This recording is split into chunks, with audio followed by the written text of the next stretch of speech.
we made it to Sumeru, our next objective should be to head to Sumeru City and find a way to meet with Lesser Lord Kusanali. And speaking of Lesser Lord Kusanali, even though we haven't heard too much about her, she doesn't seem to be the same deity who abducted your brother. But even so, people call Sumeru the Nation of Wisdom, you know. If we can get a chance to meet the God of Wisdom, maybe she can give us some useful information. But, Paimon doesn't know the way to Sumeru City. Maybe we can climb up to that spot with the statue of the Seven on it. That'll give us a way better view of things. Even if we can't see exactly where the city is, at least we'll be able to check for some smaller settlements nearby. Wait a second. Look! There's someone up ahead! Perfect timing! Now we can just ask for directions rather than wander around like lost adventurers. Hey there!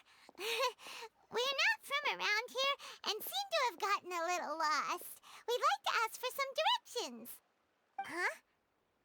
Did they not hear Paimon? Hey! You over there! Could you give us some directions? Huh? What's going on here? There's no way she could have missed that. Wait! Could she be ignoring us? How dare she? Well, even so, she might be heading someplace where we could find other people to ask. Let's keep our distance and follow her. When we get the chance, we'll just ask someone else for directions.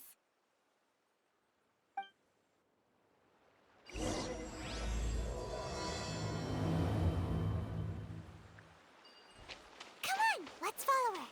Just keep quiet. Make sure she doesn't notice us.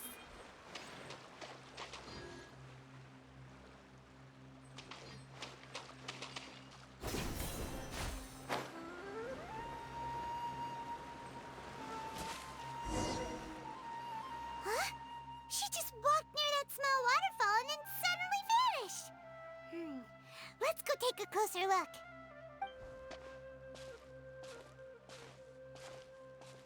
Paimon thought this cave would lead to a village or something, but, it looks like that's not the case. Look, she's sitting over there.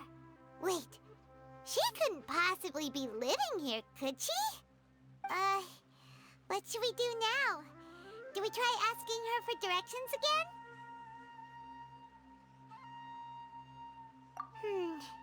It looks like she's meditating or something. If we bother her now, she probably wouldn't let us off very lightly.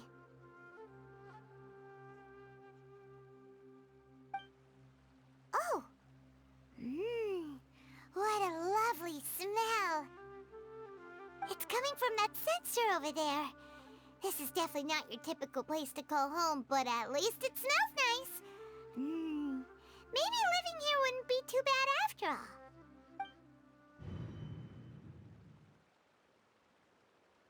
Huh? What's the matter? You don't look too good. What? Is the smell making you feel sick? Strange. Paimon doesn't feel anything.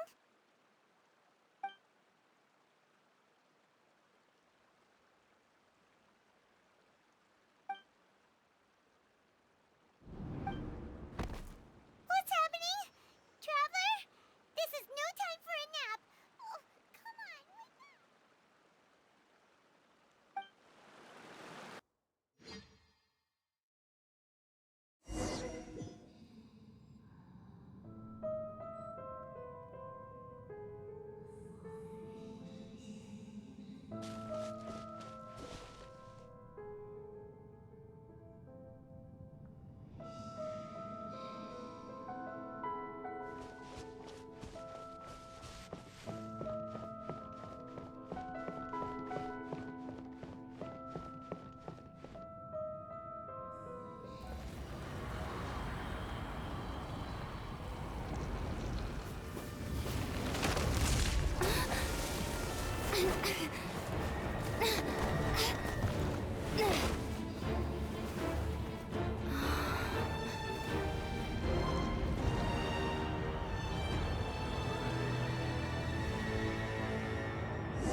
out for a long time now.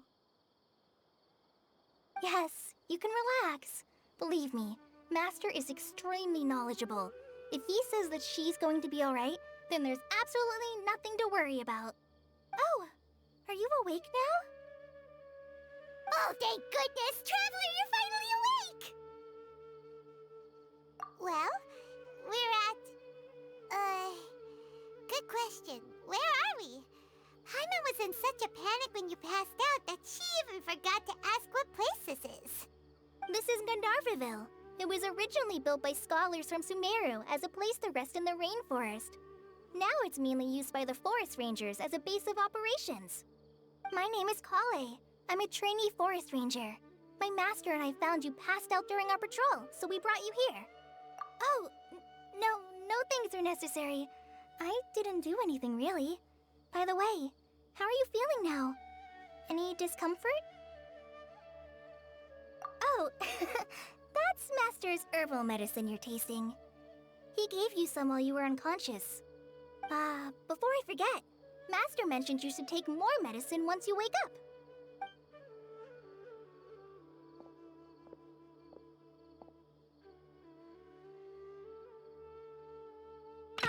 Whoops! Collei, what's the matter? Were you trying to retrieve the medicine? As I've already told you, you must be careful with these. I'll get it for you once I am finished here. Sorry, Master.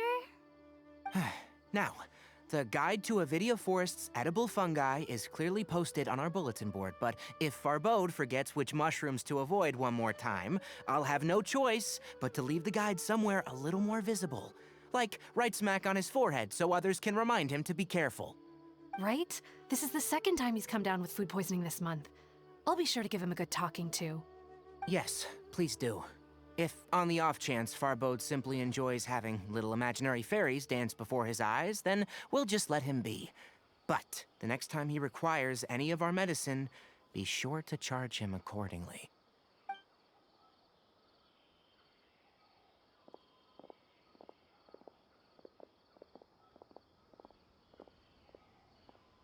So, how are you doing? Feeling better? Oh, this is my master, Forest Watcher Tighnari. He is chief officer over all the rangers here in Gandharvaville. I already informed Paimon about the reason you fell unconscious earlier. But now that you're awake, let me explain it for you as well. It is common practice for Sumeru scholars of certain darshans to dedicate themselves to training in meditation in isolated areas, particularly the nearby forests. While meditating, they use a certain incense known as Spirit Borneal to help calm their minds as they enter a state of deep rumination. In hopes of asking directions, you two followed a scholar named Hypatia into her cave. The incense you smelled inside was the Spirit Borneal I just mentioned. That incense typically has no effect on most people, but for a very select few, it can have profound effects on one's cognition, as you experienced firsthand. Does that make sense? Very good. Now, answer me this. Did you feel anything after passing out? Say, any out-of-body experiences, or did you see anything while unconscious?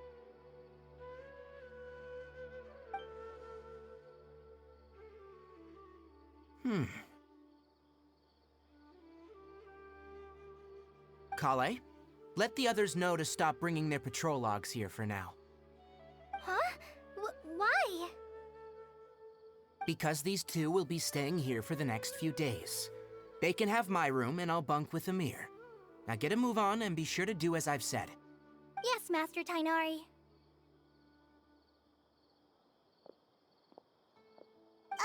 Wait, hold on a second. Can you tell us what's going on? Sure, let me fill you in. I originally planned to send you on your way once you finished your medicine. However, it appears now that you should stay a while longer in Gandharvaville for further observation while you recuperate. Further observation? No need to be hasty. As long as you have the capacity to judge between right and wrong, I promise that you'll understand the gravity of the situation once I explain everything to you. Based on what you saw after smelling the incense and losing consciousness, we can conclude that you experienced a powerful hallucination, which suggests your mental state is not in the best of shape. If you're skeptical, have a whiff of this. Oh, are you okay? You're experiencing a similar sensation as when you passed out, aren't you? So even though your condition is stable as of now, if I were to haphazardly let you leave, it's highly likely that you'd suddenly pass out again somewhere else. The rainforest is home to many fierce animals and hazardous areas. If something were to happen to you again, I'm afraid you might not be so lucky. For now, I suggest you continue taking your medicine each day and avoid wandering off on your own, at least until you stop having adverse reactions to this kind of smell. Okay? Good. Now, continue resting while I fire up another bowl of medicine for you. Seriously? We just arrived in Sumeru and we're already having problems left and right! Paimon knows we're set on meeting Lesser Lord Kusanali as soon as possible, but you really don't look too good. It'd probably be best to let you recover first. Hey! Are you even listening to Paimon? Paimon's over here worrying about you, you know. What's weird? You mean how you're feeling now?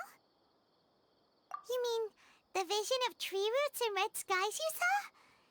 But if those weren't hallucinations, what could they be?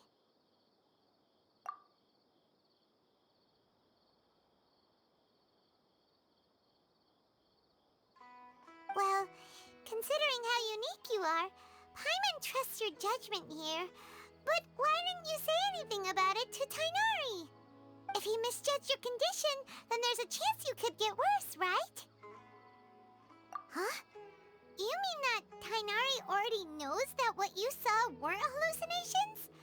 But if that's the case, why would he try to hide that from us? Oh, Paimon gets it now. That explains why you were so quiet earlier. Well, that settles it then. We'll stay here to rest up and figure out what's going on with your hallucinations.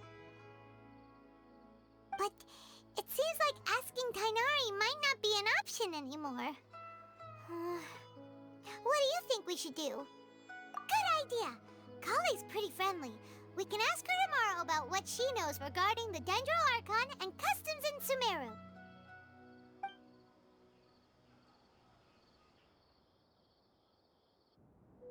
Rise and shine! Come on, it's time to go find Collei!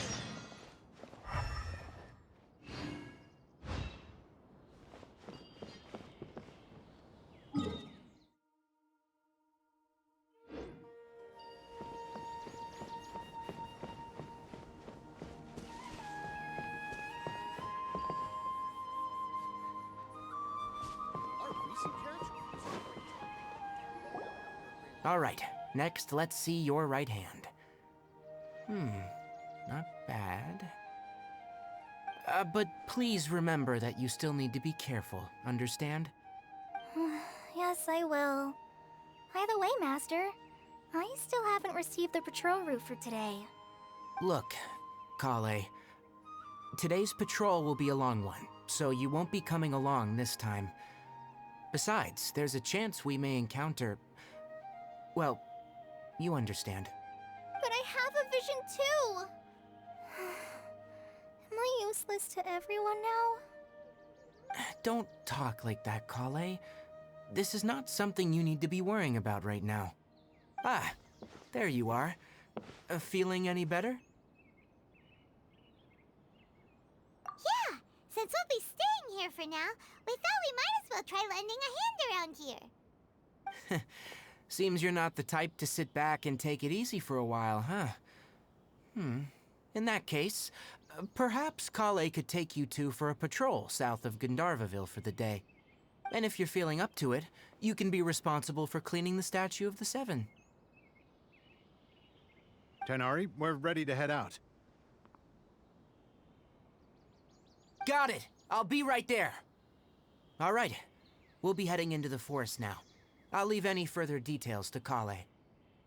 Yes, you can count on me. So, Collei, what exactly are we going to be doing today? Tighnari mentioned cleaning the statue just now, but, that doesn't really sound like the job for a ranger. Well, a forest ranger's responsibilities can be pretty diverse. They handle a variety of tasks, like checking the condition of outlying roads, maintaining forest facilities, ensuring fire prevention standards are met, and providing assistance to travelers and locals. As for Master, well, he has to handle more dangerous areas of the rainforest. Today we can perform routine checks on the pathway lamps as we make our way to the Statue of the Seven. Paimon, traveler, this way! You can leave the task of checking the lamps to me. In the meantime, you two can keep an eye out for anything unusual.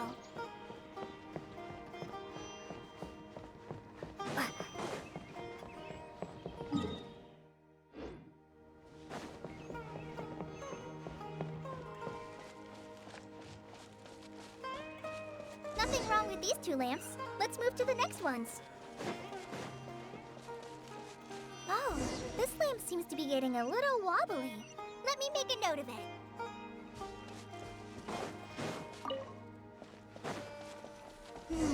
No problems with this lamp. Good.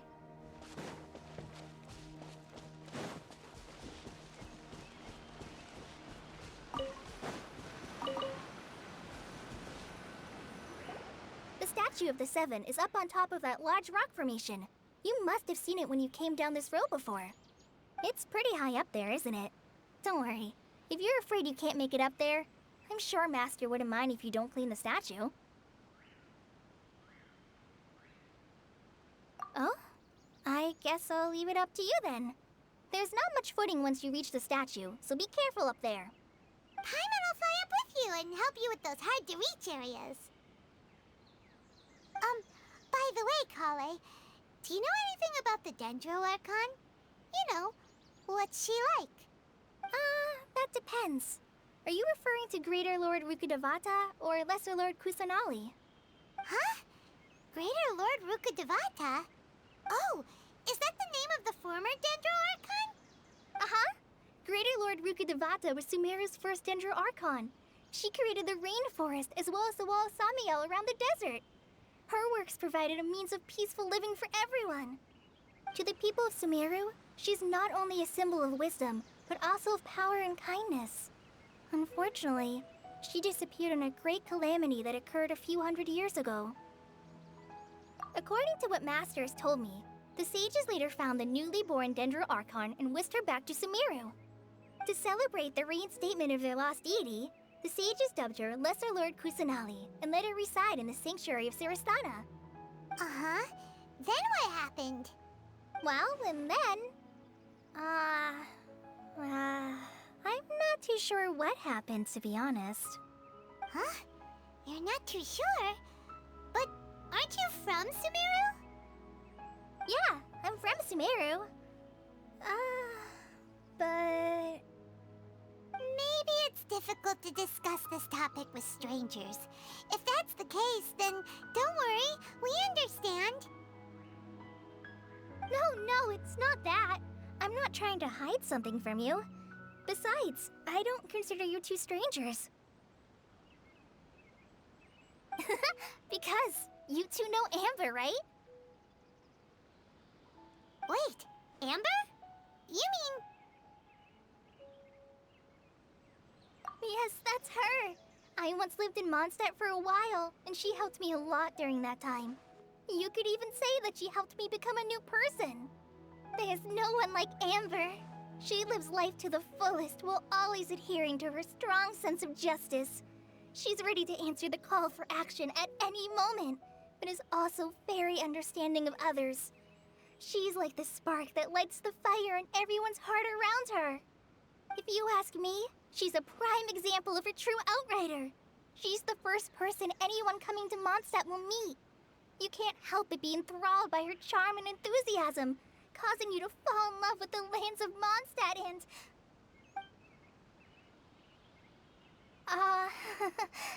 sorry. Paimon thought the work of Outriders was a little different from what you just described, but one thing's for sure. You really like Amber. Sorry. I was rambling on just now. It must have sounded kind of weird.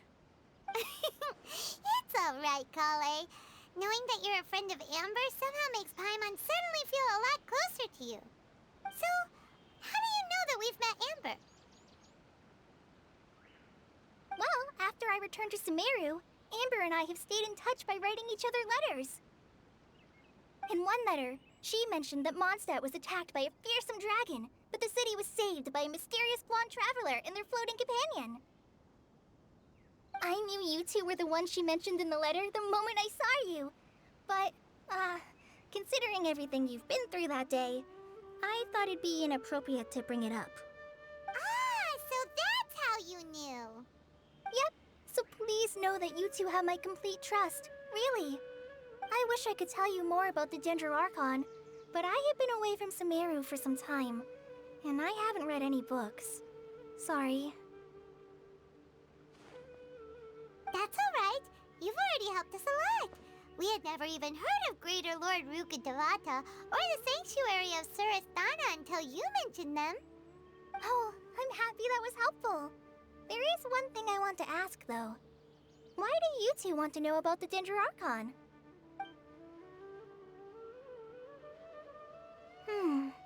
So that's why you're here. Thank you for telling me your story. Don't mention it. We are friends after all, right? Alright, we have a statue to clean. You both have my thanks. While you two are up there cleaning, I'll go ahead and inspect the forest canopy. Let's meet back here shortly.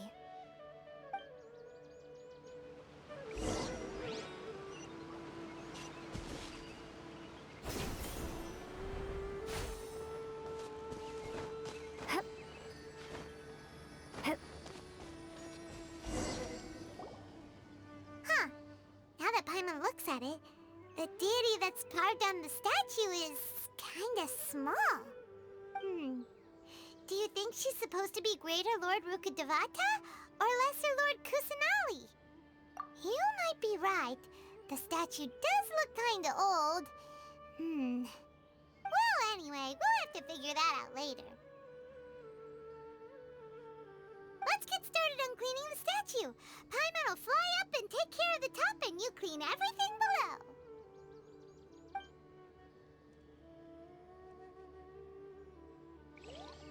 Nice work! That's one clean statue. Let's head down and meet up with Collei.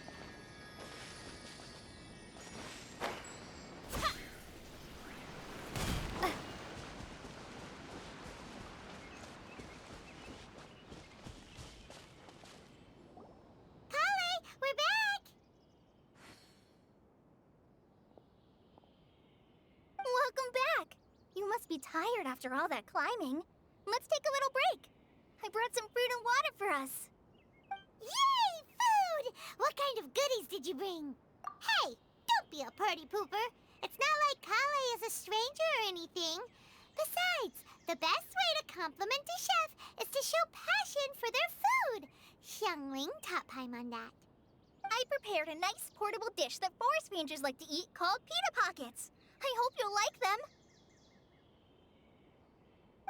Whoops! Ah, no! You dropped it on the ground! Not to worry. I wrapped a few layers of oiled paper around each pita. They should be fine. Oh, whew. Paimon nearly had a heart attack there.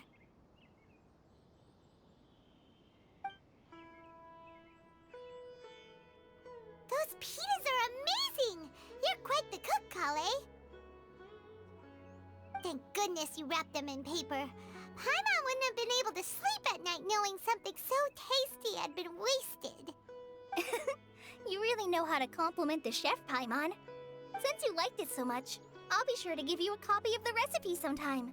I'll even include all my personal cooking pointers, so you'll be making your own pita pockets in no time. Yay! Thanks, Collei! It's hard to believe someone as diligent as you could have clumsy moments too. Oh, I guess it happens from time to time. So, Collei, Don't you think that Tighnari's a little too strict with you? He won't let you touch anything without his permission. Paimon knocks stuff over all the time flying around the Traveler, but she's never said anything. Everyone has their clumsy moments. No, you've got the wrong idea about Master. Sure, he may seem a bit harsh at first, but with some time, you'll see that he's actually very kind-hearted. I've heard the veteran rangers say that Master is from some ancient and mysterious race that is known for their cunning wit and reclusive nature. But Master is actually very kind at heart. Oh, by the way, you've heard of the Academia, right? Well, there's a group called,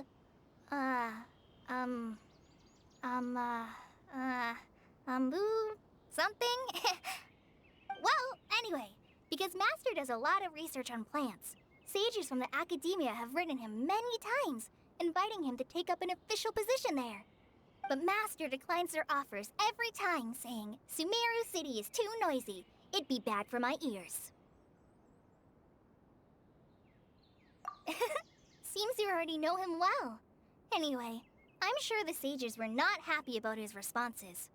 Master could obviously have a bright future in the Academia, but he insists on sticking to the path of a forest watcher. Every day he helps the locals of the forest and passes on his extensive knowledge to trainees like me. In fact, Master's the one who taught me how to make pita pockets. Really? Paimon would have never guessed that. Oh, speaking of Tighnari, he was the one who took care of you after finding you passed out yesterday. He even carried you all the way here. Paimon's still kinda upset, though. He kept scolding Paimon the entire way here. Oh no, I'm sorry. Master might have been overreacting a little. But, it's mostly because Paimon wouldn't stop yelling, Why, oh why? Is she going to die? It probably started to get under Master's skin after a while. Hey! Don't laugh! Paimon was genuinely concerned about you.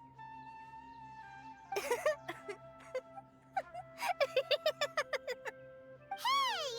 Now even Collei's starting to laugh. Ugh, that's it! Paimon won't forget this! It's time for some Paimonial wrath! No! Don't touch me!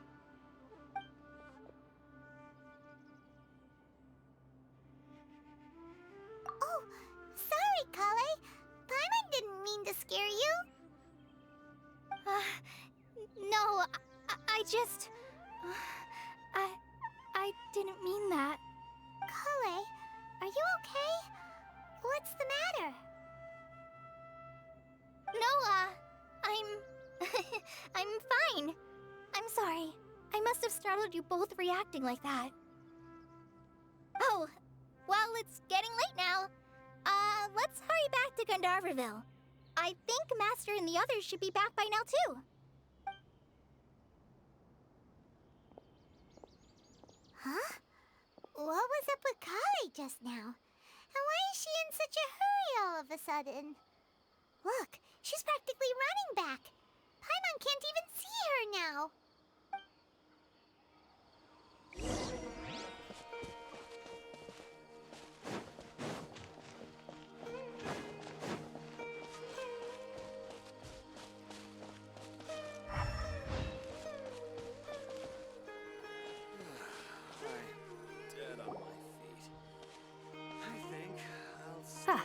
Traveler, you've returned. Yep, we're back. Have you seen Collei by any chance? Oh, Collei? Yes, I saw her go into her room just a moment ago. Oh, okay. Guess we'll just have to wait and talk to her tomorrow then.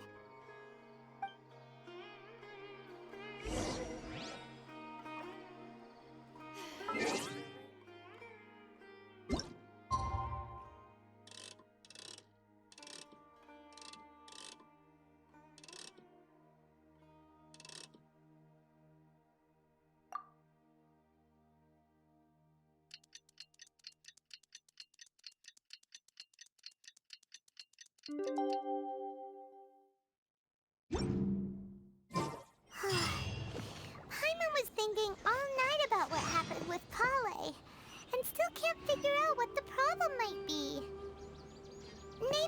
in a better mood now. Let's go check on her.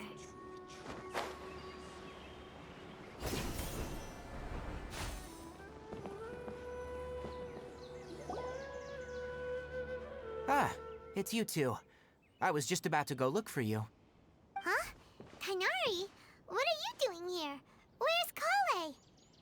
I came to check on Collei's condition. To put it simply, she's not well. You mean she's sick? How could she be... Oh, wait a minute. Could it be because of what Paimon did yesterday? No, no need to worry. Something as small as you could never harm her.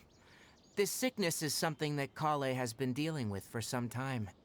Collei has been more excited than usual since you two arrived. A little too much so, to be honest. She hasn't remembered to take care of herself. I suppose it's understandable, though. She hasn't been around anyone she considered a friend for some time now. It must have been refreshing for her to have you two here. So, Tighnari, what's really wrong with Collei? Let's take this conversation elsewhere. Collei just fell asleep after taking her medicine. She needs some peace and quiet.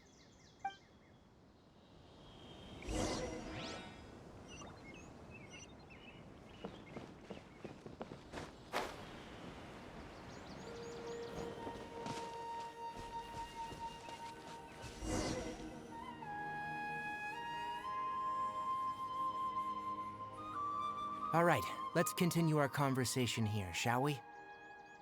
To be honest, I hadn't realized you were that honorary knight from Mondstadt until Collei told me just now. I've also heard all about your deeds in Liyue and Inazuma. So just to clarify, what I'm about to tell you about Collei is not because of who you are or your past feats.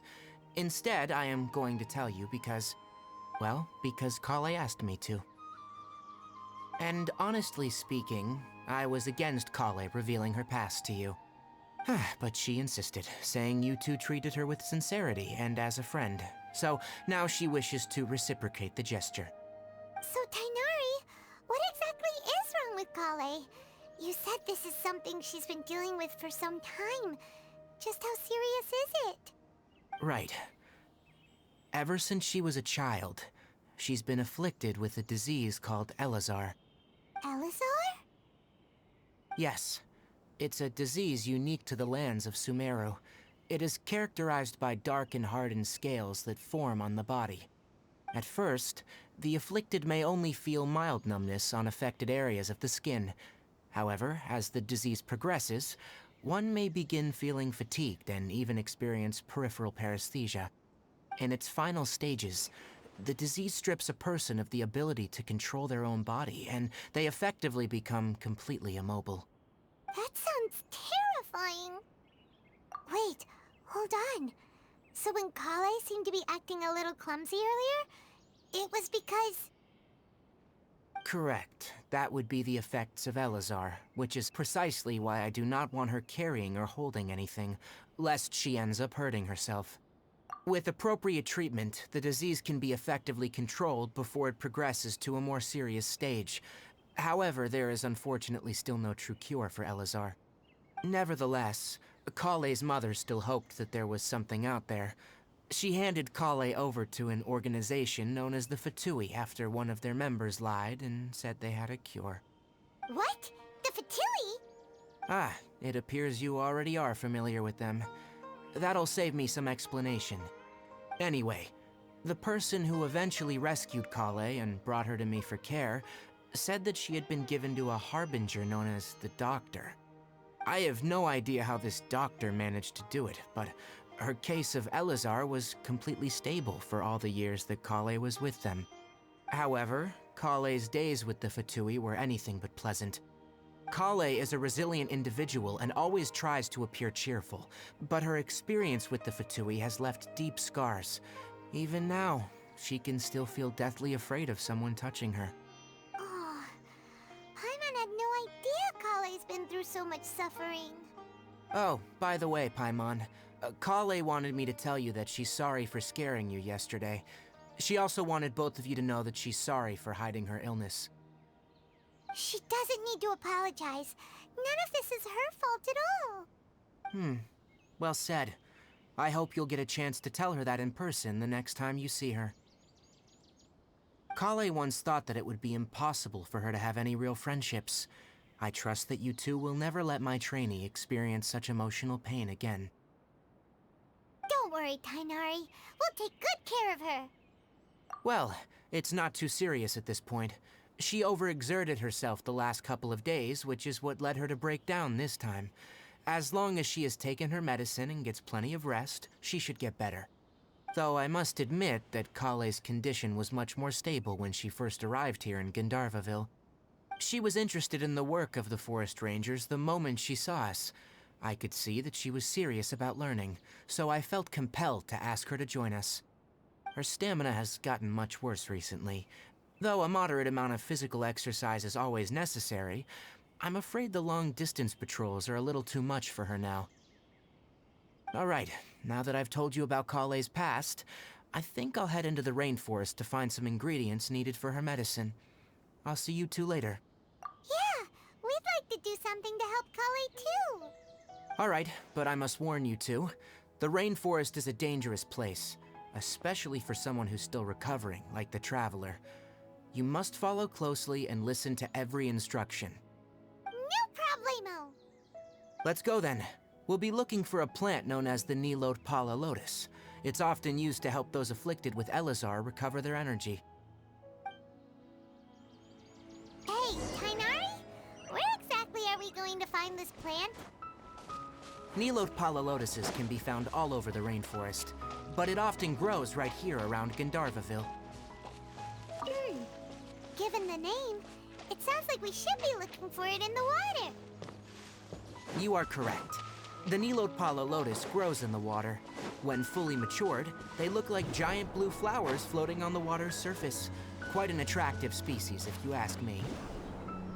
The large petals are actually the plant's leaves and sepals, which surround a very small flower. You should note that many of the plants found in Sumeru have names that are contrary to their species. Take the Cowpelata, for example. The plant is not a lotus at all, but rather a vine. And then there's the Sumeru rose, which is not a rose, and is completely contrary to its name. Oh, huh. Okay then. Note to Paimon. Never bring up the topic of flowers with Tighnari.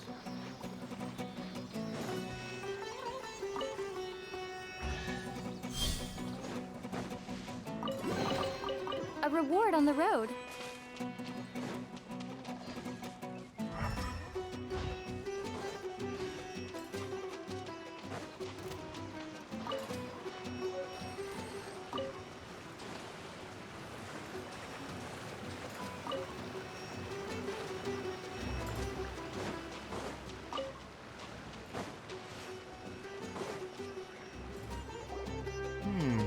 There should be Nilou Pala Lotuses growing somewhere in this area.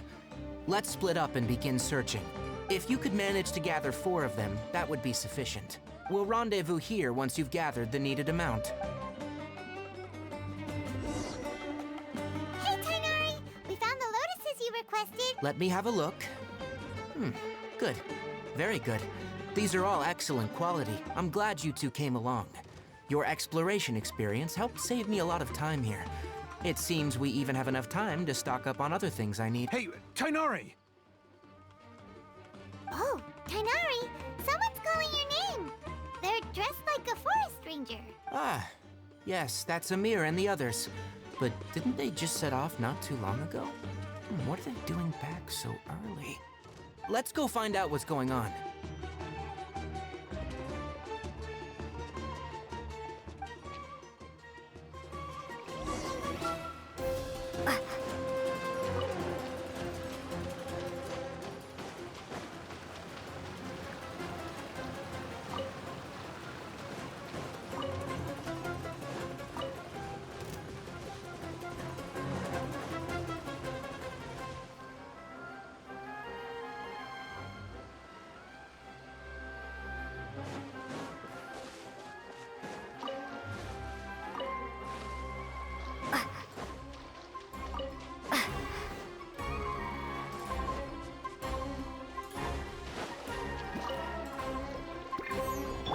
Come a little closer.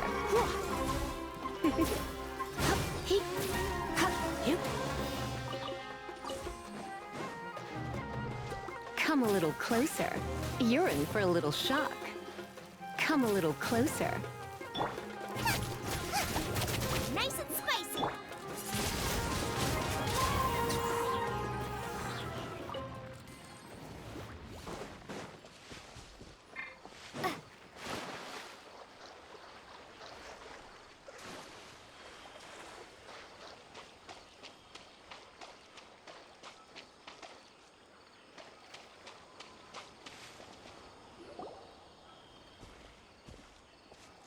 Tighnari, thank goodness we found you here. We were just about to head back and find you at Gandharvaville. What's going on? We just discovered a withering zone. The withering is back? But the patrol route you were on should have been already cleared just a week ago. It reappeared so quickly. Can you tell me the exact location? It's up ahead, deep in the river valley. It's appeared in a spot that blocks nearly the entire narrow part of the valley area, so we decided to come find you as quickly as possible. And the radius of the contamination? Sorry, I couldn't get a clear enough view to tell. No one in our patrol team had a vision, and it appeared to still be spreading. So we didn't risk getting any closer. Okay, I understand. You made the right decision. I'll go deal with it right away. In the meantime, please guide these two back to Gandharvaville. Wait, Tighnari, why don't you let us help you? You two have only just arrived in Sumeru. You're still unfamiliar with many things in these lands. There's a unique type of anomaly that occurs in the Sumeru rainforest. It's called the Withering. The affected areas not only cause nearby vegetation to wither, but it's also lethal to wildlife and even people. If you don't carry a vision, then you should think twice before approaching such places. Yes, Amir is absolutely right. I wasn't kidding when I said the rainforest is a dangerous place. As Amir said, only someone with a vision, that is, the power to manipulate elements, will be able to resist the withering's corrosive effects for a time. That's right. If any of the forest rangers without a vision come across a withering zone, we first make a record of the location and then have a ranger with the proper abilities deal with it, like Tighnari here. Only someone with a vision can venture within a withering zone and find a way to deal with it. But you don't seem to carry a vision. Don't worry, she may not have a vision, but she's a real pro at using the power of the elements. Don't sweat it. We've helped others deal with similar situations before. Wait, you've met other forest rangers before? I was planning to properly show you both how to identify the withering before you left Gandharvaville. Anyway, since you two are experienced adventurers, come with me. I'm sure you'll both be able to help.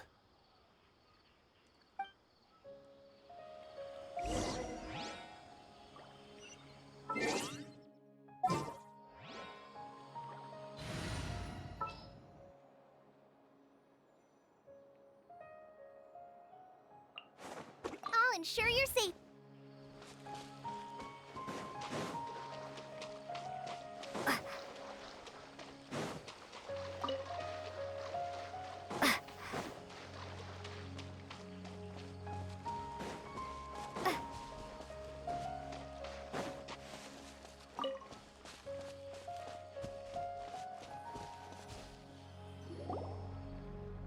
Hey, look!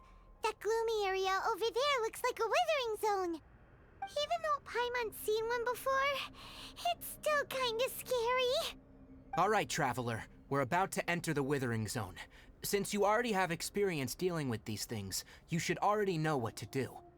But please remember, don't push yourself. If at any point it becomes too much, return outside the zone and take a breather. It could become a matter of life and death. You ready then? Let's go.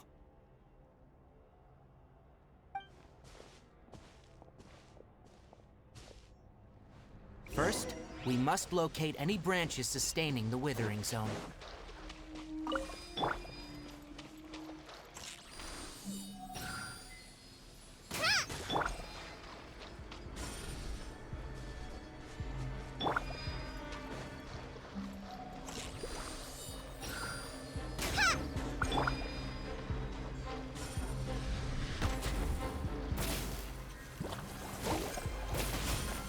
You're in for a little shock.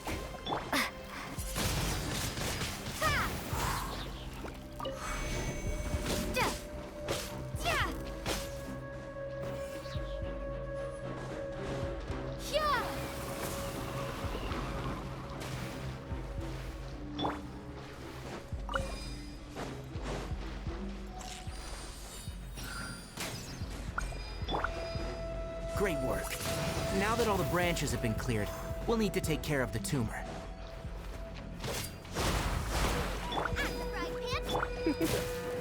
Come a little closer. Come a little closer.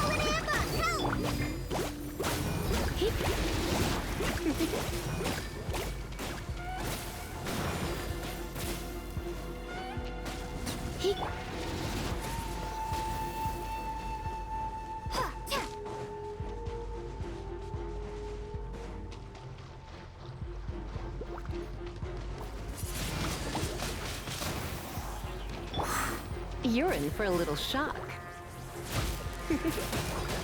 Come a little closer. Now! Destroy the tumor of the withering! We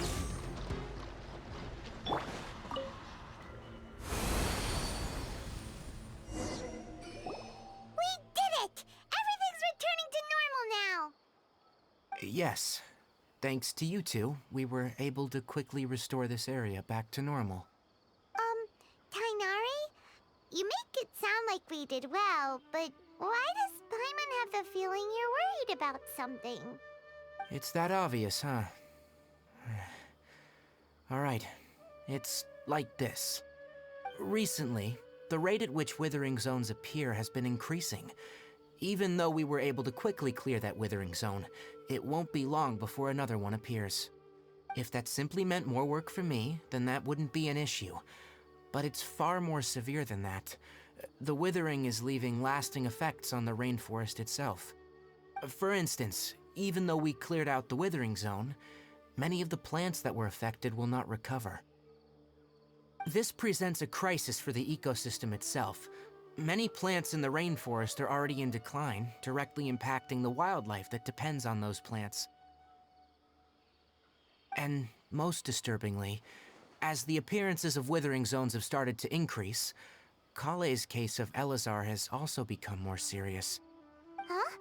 Well, why's that? I'm still not sure of the exact reason. However, I've received word from acquaintances at the academia that similar cases are being reported for patients with other conditions. No, none that we know of. The withering has been recorded in Sumeru for millennia. It's said that it originates from the depths of the world. Oh, by the way, have you heard of Irminsul before? Irminsul is a tree located deep beneath the surface. Although it isn't like any tree we know in a biological sense, you can basically think of it as a large tree that grows downwards rather than upwards. I'm sure you've heard of ley lines, right? They're like the roots of Irminsul, spreading and extending from a massive cavern deep underground all the way up to the surface. Ley lines continually absorb the memories of this world, which are then funneled into Irminsul, allowing it to collect knowledge and wisdom from ancient times to present day. The Dendro Archon is known as the god of wisdom because her consciousness is directly connected to it. It is also said that the Dendro Archon's power is a manifestation of Irminsul. And as for the withering, its emergence is related to a disease that's affecting it. That's right. My ancestors learned of this from Greater Lord Rukkhadevata's familiars a long time ago, but even those mysterious creatures did not know of a cure for Irminsul. I'm afraid we Rangers will be battling the withering zones here for a long time, until a cure is found. Alright, that's enough on this topic for the time being. Now that we've taken care of things here, it's time for us to head back to Gandharvaville.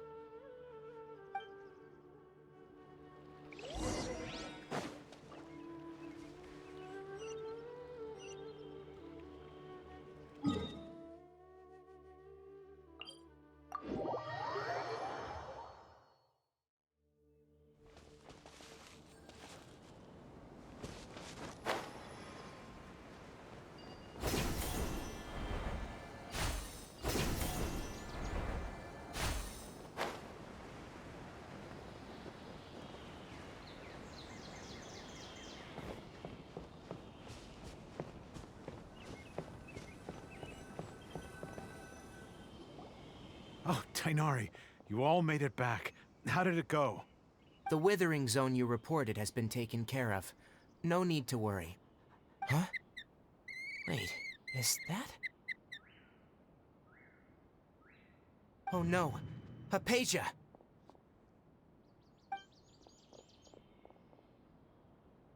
Huh? What's wrong, Tighnari?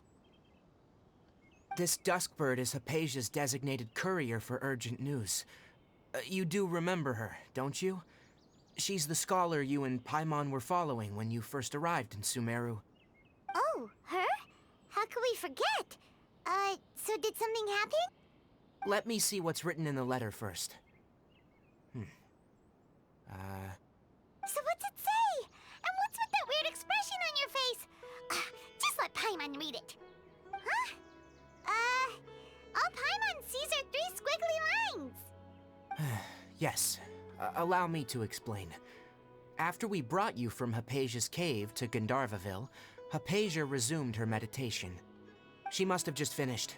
It's been nearly 3 days since she's had anything to eat, and it appears she's forgotten to prepare some rations. This letter is her asking us for help. We need to go. What? You mean she's been sitting there for 3 days? Hey, wait, how did you know all that from just a few lines on the paper? Well, obviously because this has happened before. Last time she drew 5 lines, and by the time we found her, well, I'd prefer not to remember that. Needless to say, Hypatia's been through worse, but we should still get to her as quickly as possible. I've got some emergency rations set aside for times like these. Paimon, Traveler, could you two bring these to her? Wait, you want us to bring her the rations? But will the Traveler be okay if her cave is still filled with that funny incense? Let's find out. Here, Traveler, take a smell and see. So, how do you feel? Huh? Really? You're not feeling even a little drowsy? But wait, how'd you know that she'd be okay this time, Tighnari? Back when we were clearing the Withering Zone, I observed that she could adeptly manipulate the Dendro element. I knew then that she would be fine. And if I may ask, when I was telling you two about Irminsul's ley lines, was what I described similar at all to what you saw when you were unconscious? That's correct. Those weren't hallucinations at all, though I don't intend to apologize for deceiving you. Because what you saw is of significant importance. Not just for the nation of Sumeru, but the entire world of Teyvat. My forefathers were shown much favor by Greater Lord Rukkhadevata.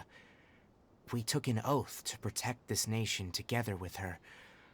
Now that that duty has fallen to me, it was a part of my responsibilities to ascertain whether you could be entrusted with the fate of Sumeru.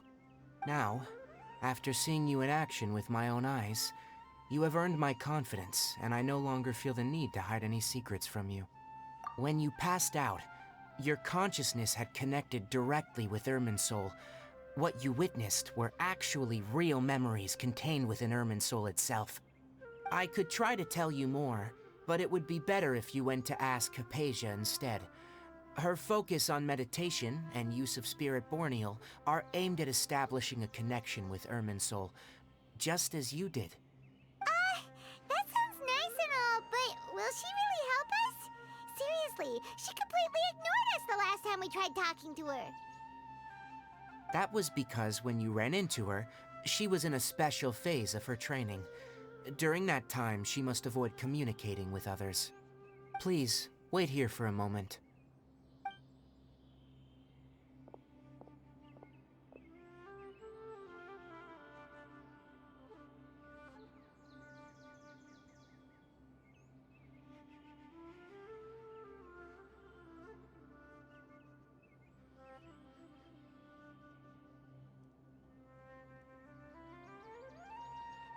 Here, take these. It's a meal I packed for Hypatia, as well as some other ingredients. I'm sure it'll come in handy. Also, here's a letter that I would like you to give to her. Just show it to her, and she'll answer any questions you may have. No, I should be the one thanking you. You've both been a great help these last few days.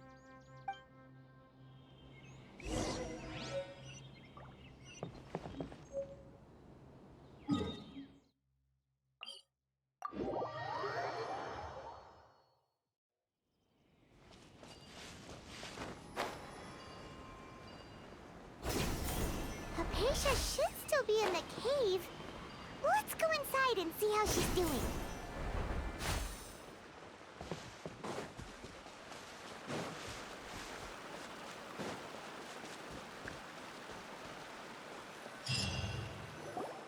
Hello? Hypatia? Hey, there's nobody here. Maybe she went out to look for some food.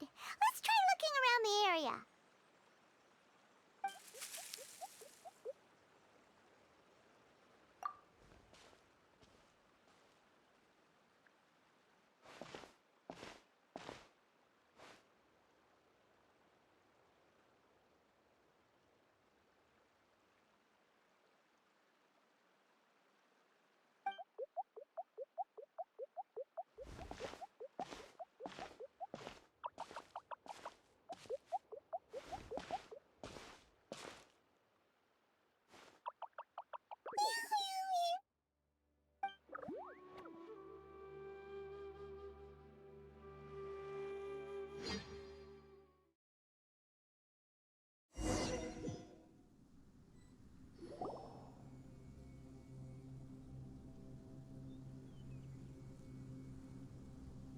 There you are! Hypatia, are you alright? So hungry. There's no way we can get her to eat in her current condition. Let's try finding some water first. Huh? Wait, why does it look super foggy outside all of a sudden? Anyway, let's go look around.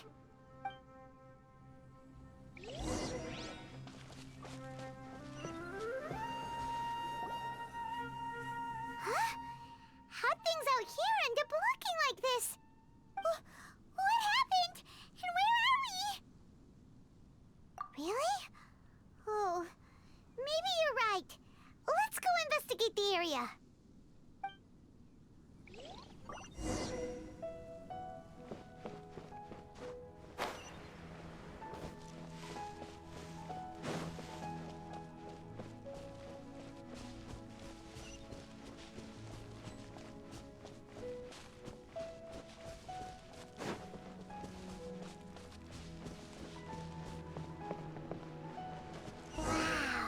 This place is huge!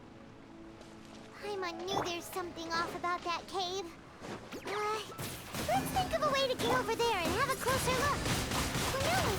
Maybe we'll find a lead of some kind.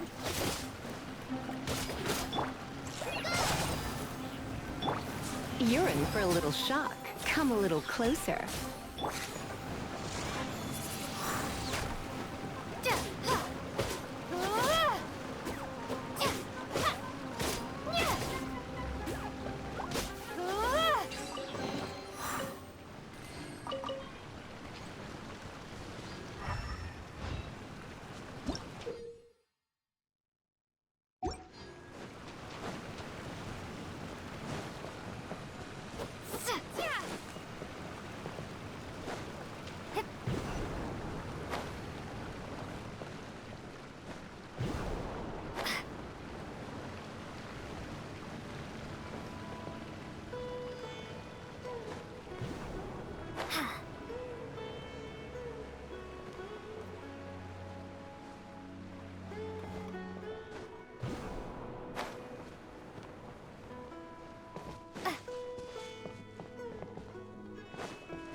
Let's spark things up a little. You're in for a little shock.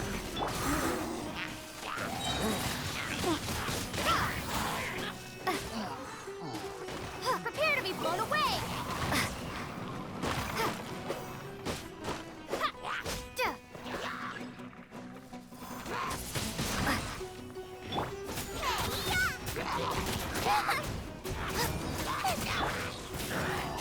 Come a little closer. You're in for a little shock. Come a little closer. Nice and spicy.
What happened just now? Why'd everything around us suddenly change?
What in Teyvat is going on here? This place is getting weirder by the minute. Hey, what's the matter? You don't look so good.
we meet again, traveler. The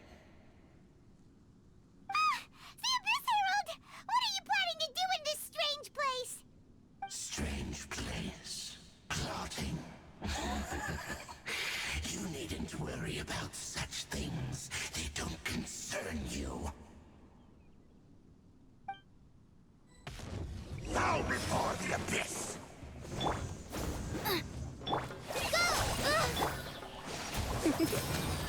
You're in for a little... Just like we rehearsed! Come a little closer. Come a little closer. You're in for a little... You're in for a little shock. Come a little closer. Surrender and it'll be... You're in for a little shock. Come a little closer. You're in for a... Resistance is futile. The end. Action Rise Hand into the fire! That really hurt! You're toast!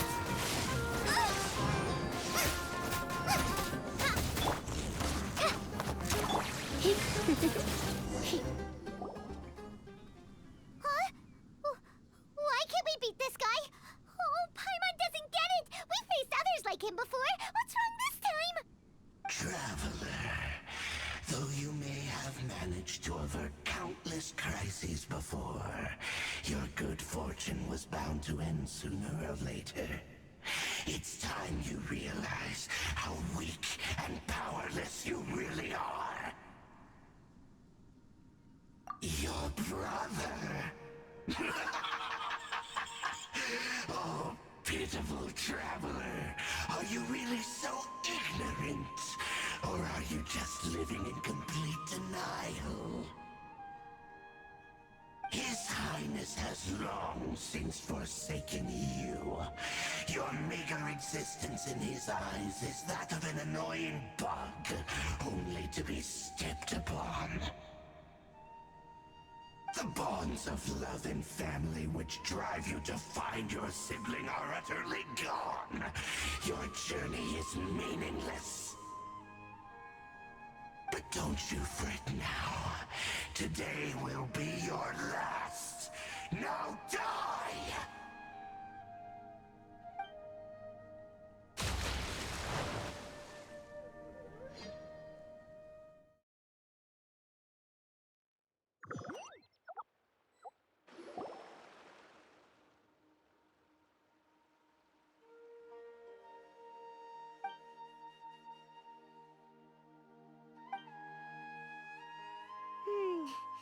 What do we do?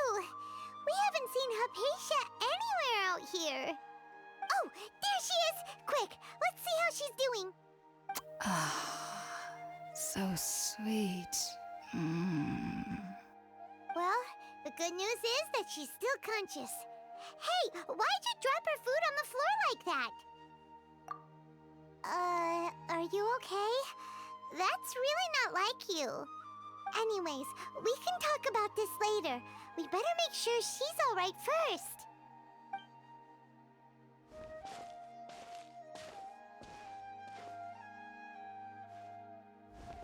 Whoa! Wait a sec. Look at all this fruit lying around her. We can put that to good use.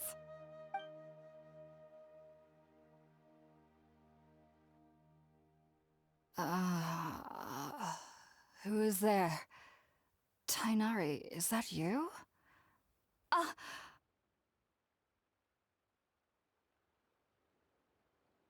Huh? It's okay. You can relax, Hypatia. Tighnari sent us here to bring you some food and water. Here, we have a letter that he asked us to give you.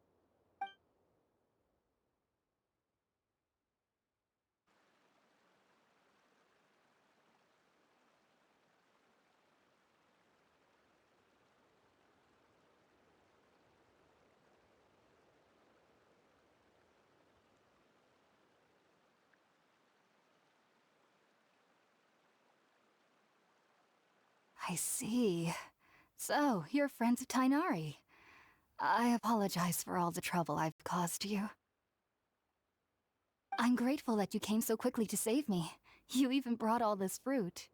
Well, actually, we didn't bring the fruit. It was already here when we arrived. We were kind of wondering about that, actually. When we found you here, there was all this fruit lying around and even some juice dripping from your lips. How did you end up like this anyway? Oh, really? I seem to understand now. All the fruit was likely from my, neighbor. Must have come by and saw me like this. Your neighbor? You mean there's someone else living nearby? Oh? So you're able to see them too?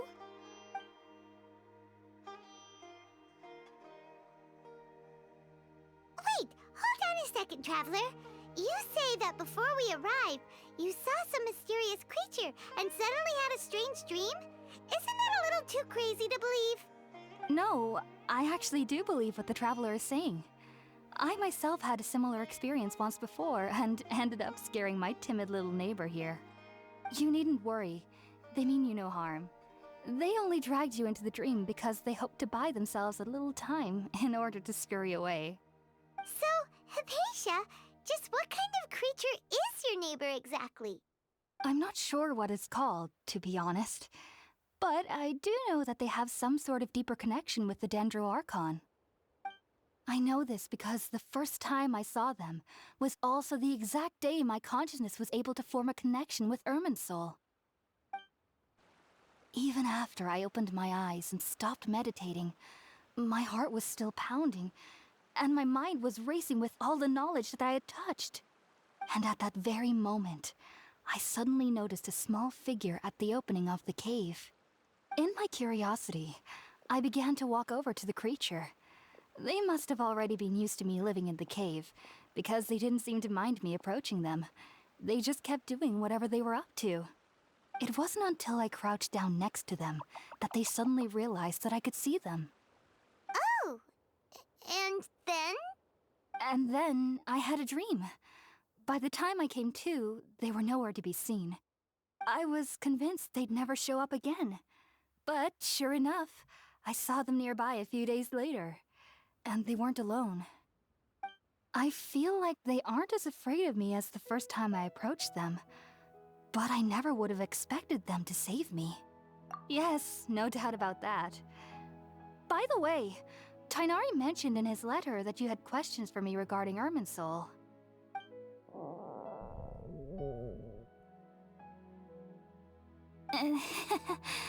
Sorry about that. Sounds like just drinking juice still isn't quite enough for my stomach. Well, if somebody hadn't dropped the food earlier... Anyway, looks like we'll need to prepare something ourselves. Besides, Paimon's getting hungry too. Let's eat first and talk about Irminsul later. Alright, we're up, Traveler. Today's menu will feature Sweet Madame and a radish veggie soup. You'll love them, Hypatia. They're our specialties after all. Sounds good. I've never tried any dishes from other nations before. I certainly look forward to it. It's been so long since I've had a decent meal, too. To be honest, the last time had to be when Tighnari came to visit.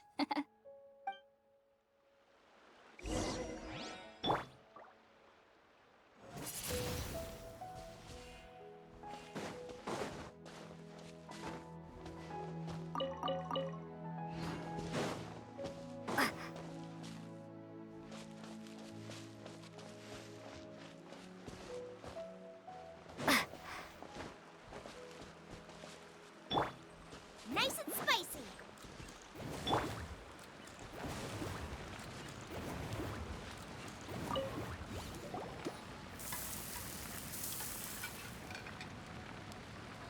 All done.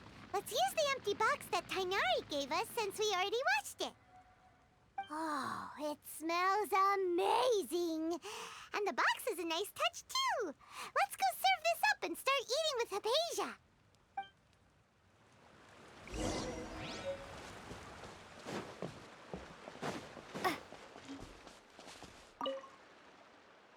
Are you already finished cooking? Mmm, smells delectable.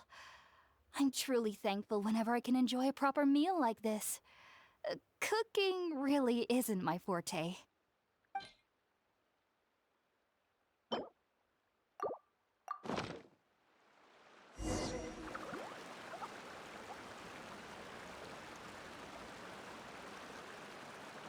Even though everything you mentioned was in Tighnari's letter, it's still hard to believe you were able to connect with Irminsul immediately after smelling Spiritborn Ale for the first time. It took me nearly 3 years before I could do so. And everyone at the Academia even lauded me as a genius. You should know that some researchers spend their entire lives without ever successfully connecting with Irminsul as you have. So why does this incense allow people to connect to Irminsul? The ingredients used to make Spiritborn Ale primarily consist of plants created by Greater Lord Rukkhadevata. These special ingredients are conducive to heightening our senses to the Dendro Archon's power.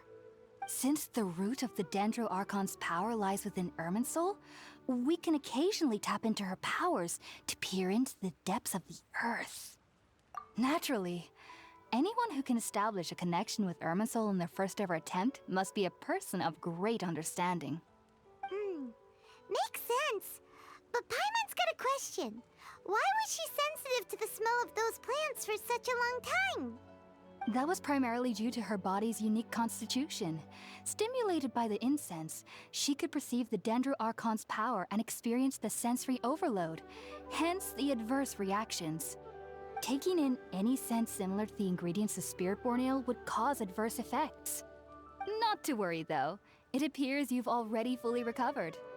Technically, your body should still be sensitive to the powers of the Dendro Archon, but unless you're using intentional meditation techniques, the scent of Spiritborn Ale should no longer trigger such reactions. Whew. Well, that's a relief. I must admit, I am quite envious of your abilities. Even if it meant suffering from pounding headaches for the rest of my life, I'd consider it worthwhile so long as I could connect with Irminsul at will. Whoa, you're really serious about this whole thing, aren't you? I am a researcher after all. As a member of the Ritaoist Darshan at the Academia, my main area of research is the stars and their connection to the fate of living beings. But there is still so much we don't know, especially regarding the mysteries that lie in the starry skies. Which is why I must turn to the all-knowing Irminsul for answers. If only my perception wasn't so limited. Unfortunately, I cannot guarantee that my every attempt to attune with Irminsul will be successful, or that doing so will leave my consciousness intact. I am currently in the stage of training known as Satyavada life. Many researchers in Sumeru have lost their minds while seeking to attune with Irminsul during this stage. Sages have said that Irminsul contains divine knowledge, and touching such knowledge without the proper preparations and abilities will only lead to one's mind caving in on itself. That's why we meditate alone. We need to ensure that our minds will be calm while minimizing the possibility of involving anyone else. Whoa, so knowledge from Irminsul can be super dangerous. Don't you ever feel afraid of the risk, Hypatia? Of course I do. Especially during nights that are pitch black with no moonlight, and dead silent without even the sound of insects. However, I've been feeling better as of late. I don't get as scared anymore knowing that I have a little neighbor living nearby. I believe that being able to see them is a sort of blessing from the Dendro Archon.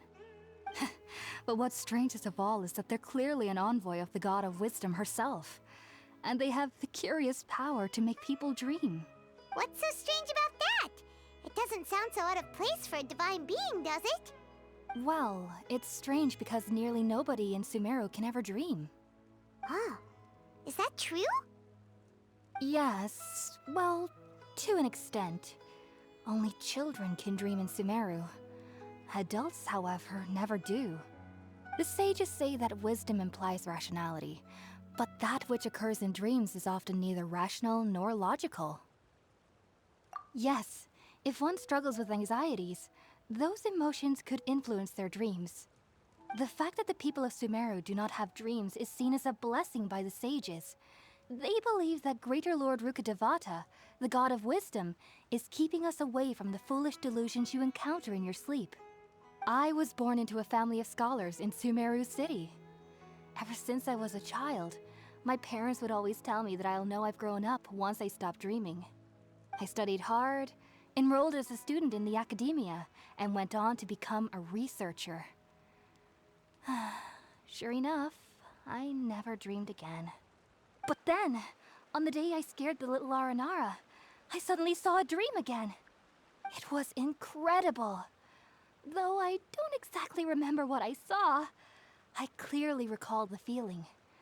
I suddenly felt like I was a child again. Back then, I was foolish and ignorant as any youth would be, but I was free of fear. Maybe dreaming isn't as bad as we've made it out to be. Just be sure not to speak of this if you travel to Sumeru City. They'll look at you as if you've lost your mind. So, do you have any thoughts about the things she saw when she connected with Irminsul? Sorry. I'm afraid I don't have any answers as of now. All I can say is that what you saw is a memory contained within Irminsul itself. World forget me. What could that possibly mean? If only I could ascend past Satyavada life and begin Paripurna life, I might have some more answers for you. If you two are ever in the area again, please be sure to come and see me. There's no need to be thanking me. You two are my saviors. Besides, I'm already looking forward to tasting some more of your cooking.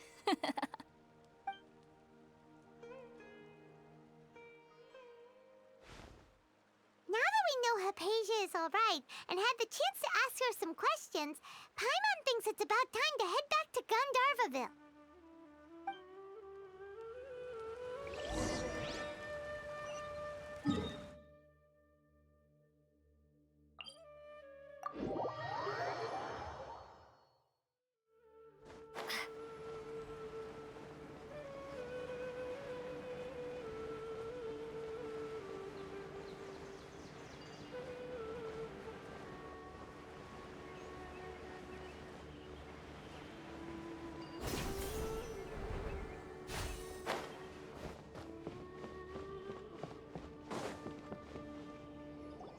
Think about it, Tighnari. Refusing to join is tantamount to burying your head in the sand. I understand that you're a forest watcher and that it's your duty to combat the effects of withering zones. But isn't it evident that such work is not a lasting solution to the problem? As Sage Kage clearly stated, your presence and guidance in Sumeru City is pivotal in finding a cure for Irminsul. How could you possibly refuse? Keep your emotions in check, Ghulam. Let's at least listen to Tighnari's reason for declining. We're here to invite him to the Academia, not to cause a scene. Sage Kage, I am truly honored that you came here in person, but I'm afraid I must still decline your invitation. I am merely a forest watcher. How could the great minds of the Haravatat have any need of someone like me? Well, it turns out that your refusal letter had some implications on your master's reputation. He is a renowned sage of the Immorta, after all. So now I've come here in his stead. I see. Well, I figured that given his temper, he would come here and berate me personally. Tighnari, your master is an integral part of this effort. And now he requires your assistance. And what exactly does my master need of me, Sage Kage? You'll know once you've arrived in Sumeru City, that is. And, how long will I be required to stay? There's no definite answer as of now. Do you mean to tell me that, despite coming all the way here to Gandharvaville, you still can't answer the questions I laid out in the letter to my master? If that's the case, then I'm afraid I cannot give you a definite answer either. Tighnari, but you... So be it. Come, Ghulam, we're leaving.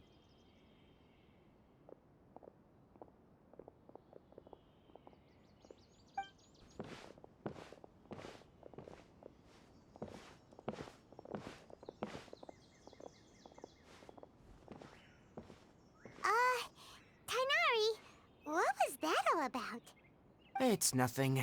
Some people from the academia wanted me to go to Sumeru City to assist them with a project, but I had to refuse on account of all my responsibilities here. But all that can wait. How did things go with Hypatia? It was quite the eventful trip, but the main thing is that she's safe and sound. She answered a bunch of questions for us, too. Very good.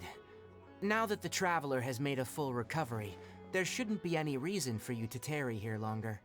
I assume you will be heading to Sumeru City, correct? That's right! We want to meet Lesser Lord Kusanali and ask her for advice. Do you have any idea on how we can find her? Sorry, I'm afraid I don't have any advice for you there. Well, do you at least know anyone we can try asking in Sumeru City? Let me think. My trips to Sumeru City have been fairly short, and most of my acquaintances are researchers. Oh, how about this? I'll write you a letter of introduction that you can give to a researcher I know. He's from the Amorta Darshan and is adept at gathering information. Asking him might prove worthwhile. Also, when you enter Sumeru City, you'll probably end up receiving something like this item here. I'm not sure if it will ever come in handy for you, but maybe you can give it a try. Oh? What is it? It's called an Akasha Terminal. It's a tool produced by the Academia that utilizes the legacy of Greater Lord Rukkhadevata. Some say that this item is the very basis of Sumeru's reputation as the City of Wisdom. Needless to say, this device and its usage fall under the Academia's expertise, so I'll leave it to them to show you how to use it. Great! Next up, Sumeru City! But wait, before that... That's right! Tighnari, we have something important to say to Collei before we leave. Is she doing better now? Yes, she's doing much better. After being confined to her bed all this time, I thought a little walk would do her some good. Last I saw her, she was taking the path towards the North Crossing. She knew you two would be leaving soon, so she must have wanted to see you off. Thanks, Tighnari. All right, let's go! Farewell, and good luck to you both.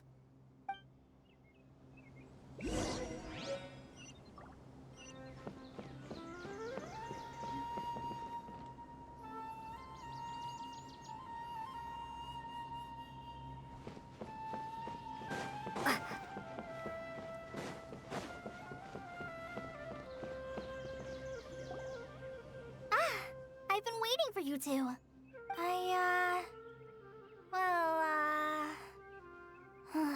Never mind. I guess I should just wish you two a safe and successful journey. Thanks for waiting here just to see us off, Collei. We're headed to Sumeru City. Don't worry about me. I can take care of myself. My condition won't be getting in the way of my duties. I want to be a forest ranger after all. It's up to me and the others to protect the rainforest here. And, I'm sorry. I should have told you both about my condition when we first met. I just wanted you two to treat me as a normal friend, not some girl that needs your sympathy. But I guess now I understand that the most important thing is for friends to be genuine with one another. There's no need to apologize, Collei. We should be thanking you for trusting us enough to be your friends and sharing your past with us. We're probably still gonna worry about your condition, but that's because we're friends and we care about you. Thank you. That means a lot. Before you leave, I have something for you. Oh? What is it? It's my recipe for pita pockets. I told you that I'd give you a copy, remember? My handwriting is a little, messy, so please don't laugh. Yay! Thanks, Collei. Now we can eat those scrumptious little pitas whenever and wherever we like. I hope that whenever you eat them, you'll both remember your time here in Gandharvaville. Well then, I, trainee Forest Ranger Collei, bid you both farewell. Please visit Gandharvaville again. The Rangers will always be ready to assist you here.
people entered the city, something on their heads lit up.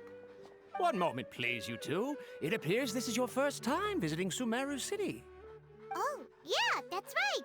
But how did you know that? Because there's currently no information on either of you in the Akasha. But no need to worry, that won't prevent you from entering the city. In fact, the Academia conveniently provides each traveler to Sumeru City with a device.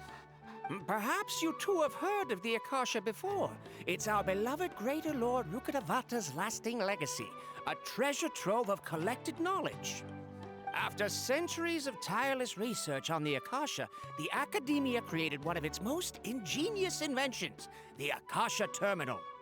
As long as you are within Sumeru's borders, you may use an Akasha Terminal to connect directly to the Akasha and access any knowledge you need. I should mention that due to technical limitations, the operation of Akasha Terminals will be much smoother and more effective in large cities such as Sumeru City and Port Ormos. Oh, so this is the thing that Tighnari was telling us about. It sounds pretty amazing. You two are quite fortunate. Until recently, it was standard practice to only issue Akasha Terminals to Outlanders who spent an extended amount of time in Sumeru. However, this policy was recently changed, and now all travelers are issued one upon arrival. Here are your Akasha Terminals. Please handle them with care. It kind of looks like a leaf. To activate it, simply hold it in your hand and say the following phrase to yourself. May the mighty God bless us with their voice of wisdom. Oh, since this little doodad lets you access knowledge, maybe we can use it to find a way to meet Lesser Lord Kusanali. Let's give it a try. Ahem. May the mighty God bless us with their voice of wisdom.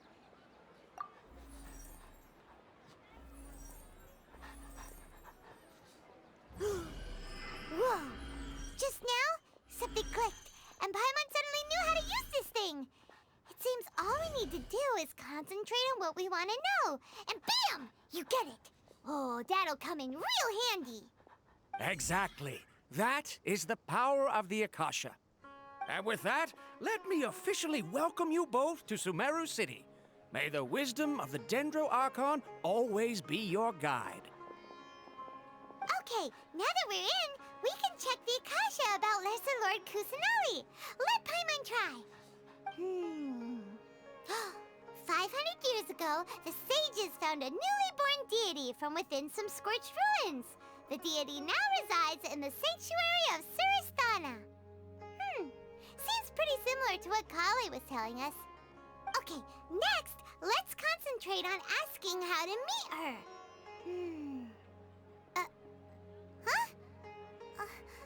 Paimon doesn't sense anything. The Akasha didn't respond to Paimon's question. Oh, come on! Ugh. Focusing on this question feels like when you have something you're trying to remember and it's on the tip of your tongue, but you just can't think of it. Ugh, Paimon's brain is exhausted. Oh, smart idea. But what are you going to ask it?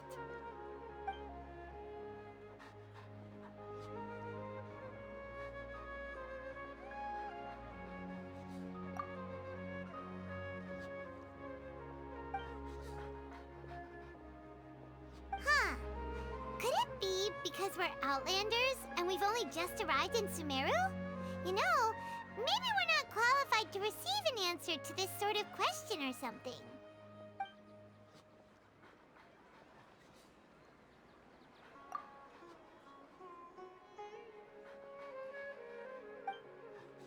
Uh-oh. Paimon's getting all teary-eyed all of a sudden. It feels like the people of Sumeru really miss their Archon.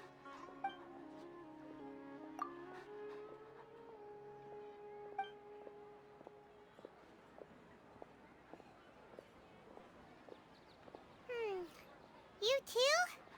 Well, glad it's not just Paimon. Well, seems no matter which way we try, we can't find anything that'll lead us to Lesser Lord Kusanali. Guess our only choice now is to try meeting with the researcher that Tighnari recommended. He's from Sumeru and even has a position in the Academia. Maybe he'll be able to access more info from the Akasha. Let's see. Tighnari wrote an address on the letter's envelope. Oh, it's not far from the city's gate. Let's head over and have a look. Hopefully he's at home. Watch out for pickpockets. Hello, are you Rohawi? Yes, that's me. Can I help you?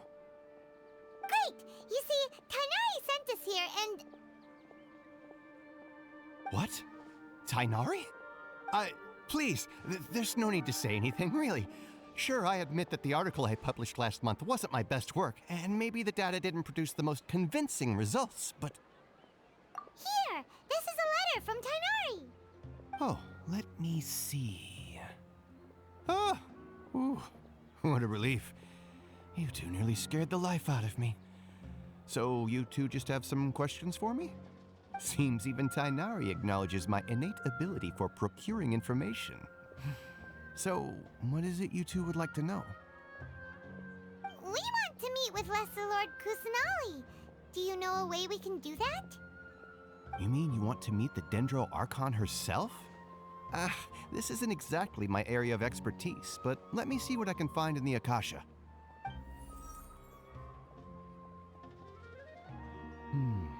Sorry, the Akasha didn't respond to my query. What? You too? But what about your abilities for getting information and all that? Paimon was sure you'd be able to access more info than we did. Well, as I said, this isn't my area of expertise. I am but a lowly researcher, so the Akasha doesn't see a need for me to know more about the Dendro Archon. All I know is that ever since Lesser Lord Kusanali returned to Sumeru, she's never left the Sanctuary of Surasthana or made a public appearance. Huh. Didn't expect her to be such a mysterious figure. The Dendro Archon is somewhat of a recluse. Perhaps she just doesn't want to entertain visitors, which would explain the lack of information in the Akasha. Aw, but then what can we do? No need to worry just yet. I'm only hypothesizing here. You could certainly try asking around and see if anyone else has ideas. And besides, you two should consider the bright side of things. Not being able to see Lesser Lord Kusanali may not be a bad thing. In this world, there will always be information you cannot obtain from the Akasha and things you can never accomplish. Knowing when to yield is a form of wisdom. Take me, for example. It's a miracle if my brain cells can spit out one paper every 3 years. But Tighnari? That guy can publish 3 papers in just a single year. Okay. Thanks for your advice. Don't mention it. If you two ever want information about things like who's been promoted within the Academia or relations between the 6 great sages, come find me. Hey, come on! This is a survival skill at the Academia. Oh, Paimon's expectations were pretty low, but this is so low, it's like digging holes in the dirt. So what do we do now? Even if we want to talk to someone, we don't know anybody here. Huh? Like who? Oh, you're right! Catherine! The Adventurers Guild has its own intel network. Let's hurry and find her.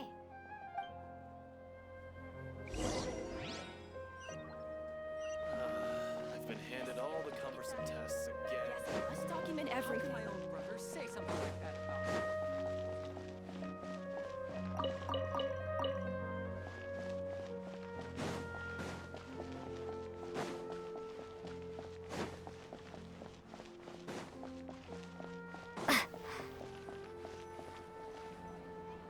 Ad Astra Abyssask. Hello, Traveler and Paimon. Catherine, we need your help with something. Understood. The Adventurers Guild is always ready to serve you. With what do you require assistance? We want to meet with Lesser Lord Kusanali. Do you know a way we can do that? You two wish to meet with Sumeru's Archon. Understood. Please wait.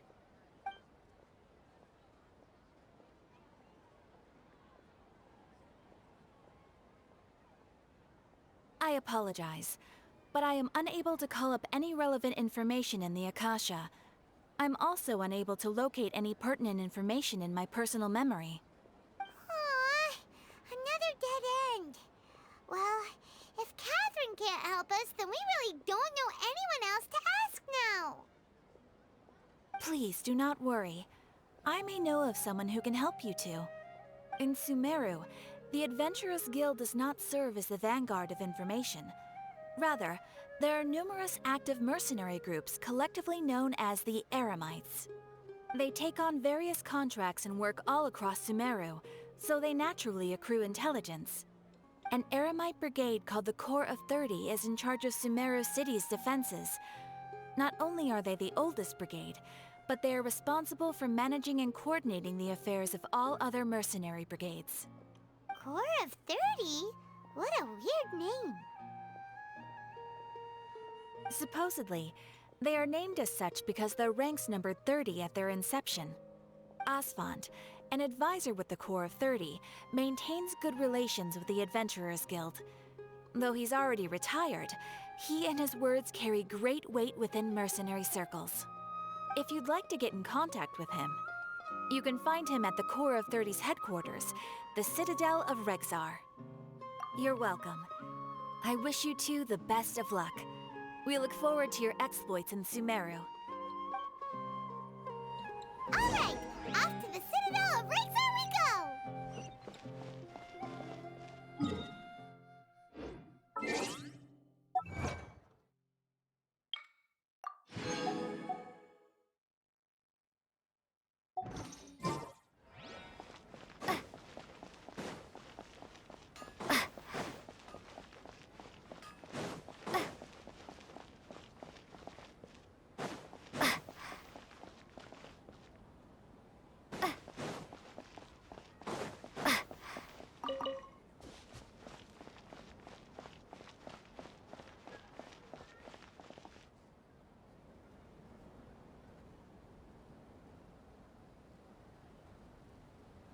Welcome. The Adventurers Guild told me to expect you two. It's nice to meet you, Asfand. We'd like to ask you about something.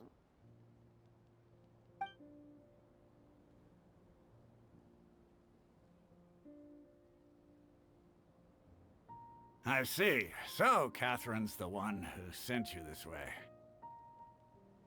Ha! It's true that the Eremites' network is vast, but even I can't help you meet the Dendro Archon. Wait, seriously? That's it? Afraid so. The Eremites aren't terribly religious, so we don't know much about divinities. As far as the Akasha goes, we can access even less than you. We originally came from the desert. The gods there died off long ago. Since those days, we've used our own two hands to carve out a living. We don't beg gods for their aid. It isn't just us, though. If you ask me, I think most in Sumeru aren't interested in Lesser Lord Kusanali. Oh? Why's that? Just take the Academia, for example. They're the ones who truly rule Sumeru. Although they believe in gods, most of them only care for the late Greater Lord Rugurdevada. In their eyes, she was the one who founded Sumeru and gifted us with the Akasha. Lesser Lord Kusanali just happened to inherit her legacy. Because of the Academia's influence, most citizens are more familiar with Greater Lord Rugurdevada and hold her in greater esteem. Not to mention that Lesser Lord Kusanali never makes an appearance, and the Academia never announces anything about her. As far as the people of Sumeru are concerned, she's just a god that exists. And that's all. Really? Aw. After hearing all of that, Paimon sort of feels bad for Lesser Lord Kusanali. Ha! But who knows? We're all just guessing when it comes down to it. Besides, I'm sure the God of Wisdom doesn't worry about her reputation among people like us. All right. Well, thanks for the info, No problem. Always happy to help out the Adventurers Guild.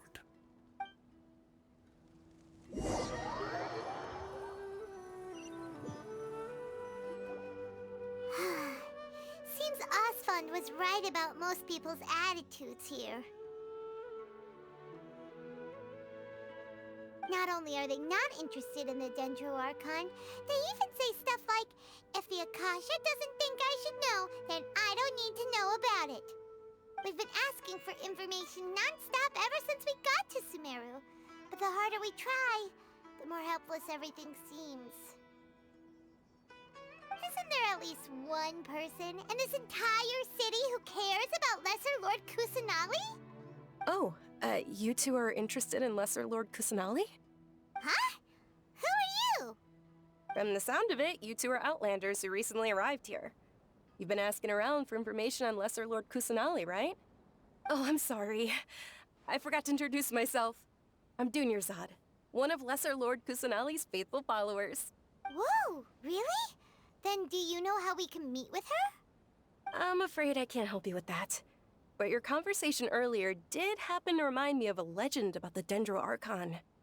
Sure. It goes like this. Long, long ago, there was a man who heard a prophecy. It predicted that a great calamity was about to befall him. Panicked by what he heard, the man sought out the Dendro Archon in hopes that she would bless him with the wisdom to help him escape his predicament. The man journeyed across deserts and through rainforests and experienced tribulations of every kind. However, he still couldn't find any trace of the Dendro Archon. In despair, he thought, alas, the Archon has abandoned me. He then had no choice but to sorrowfully resign to his fate. Okay, and then what happened? And then, the calamity came. But to his own surprise, the man felt somehow emboldened by the trials of his journey. By relying on his own strength, he managed to overcome the adversity. At that moment, a bird perched upon his shoulder. This bird was, in fact, an avatar of the Dendro Archon. She said, "O Archon Seeker, do you now understand? She and her wisdom have long been found by you. Along your journey, we were in every flower and blade of grass, every ray of sparkling sun, and every breath of dancing wind. So long as you continue to think and ponder, we'll be wherever you go." Yeah, thanks for the story! Paimon feels all warm and fuzzy inside after that. In a way, it seems like this story is also one of the Dendro Archon's avatars. Dunyarzad, since you worship Lesser Lord Kusanali, can you tell us anything else about her? Of course. So did you two know that, I'm terribly sorry, but it seems something's come up now. Let's chat another day.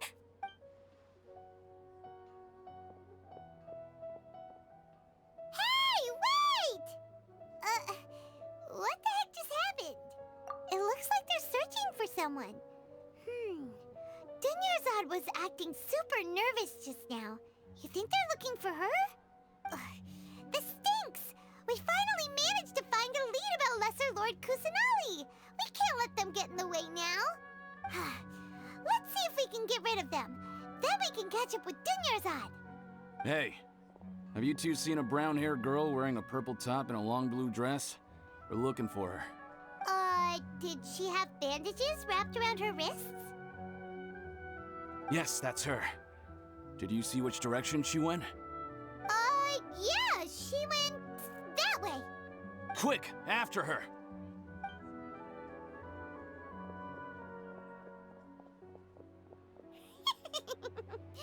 That should keep him busy for a while.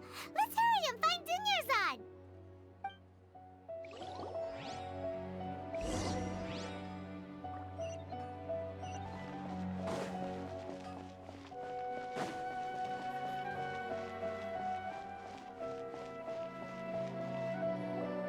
There you are, Dunyarzad. We thought you might have been long gone by now. Oh, it's you two. Oh, you startled me there.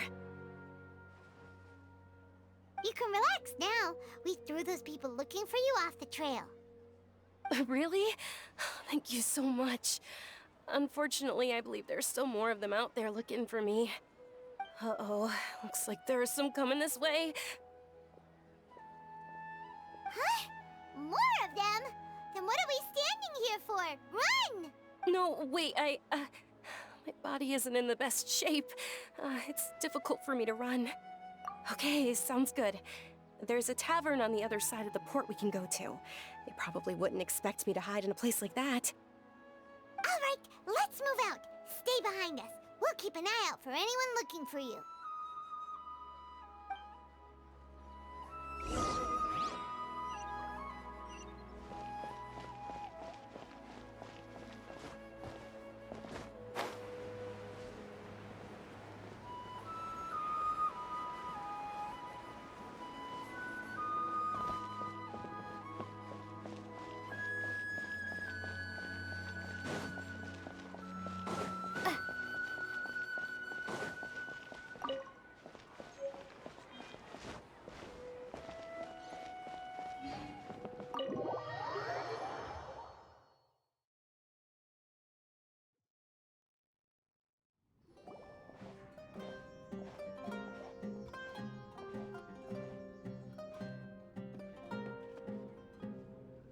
We made it. Oh, they shouldn't be able to find us now. Wait, stand down, Dehya.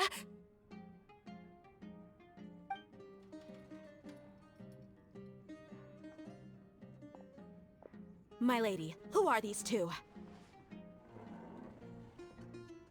They're travelers that I met on the street just a moment ago. They happened to notice that you were all searching for me, so they helped me hide. I see. In that case, you two should scram. There's nothing here for you. Wait a sec! Who the heck are you? And why are you shooing us away? I'm Miss Dunyarzad's bodyguard, here to see that she returns home safe and sound. My lady, let's get going. You've been gone for so long that your parents are worrying themselves sick. And if I refuse to go with you? It'd be easier for the both of us if you cooperated. But if you insist on not going, then I'll have to carry you like a sack of potatoes. Hey! Dunyarzad already said she doesn't want to go back. Why are you still pushing her? Stay out of this. You don't understand the situation. Sorry, my lady. Even though I'm your bodyguard, your parents are my employers. I have to answer to them. How much? Wait, what? How much more do I have to pay you to become your employer? So you never listen to my parents ever again. Double? A triple? Give me some time and I'll get that much. My lady, this isn't about Mora. I don't know what you think of us Eremites, but let me say this. I like Mora, but I'll never go against my principles. That's why I'm here looking for you. Sure, it's an order from my employer, but my conscience was also telling me it's the right thing to do. And knowing your health, carelessly running around like this is gonna hurt ya. For the sake of those who love you, don't be stubborn. No, you're wrong.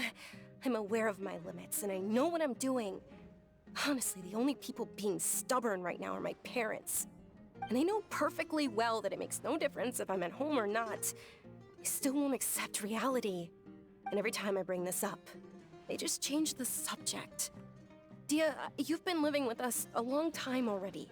This should be old news to you. Dehya, I know it hasn't been easy for Mother and Father, and I'm grateful for everything they've done for me. But there's someone else in this world I'm also grateful to. Because she saved me.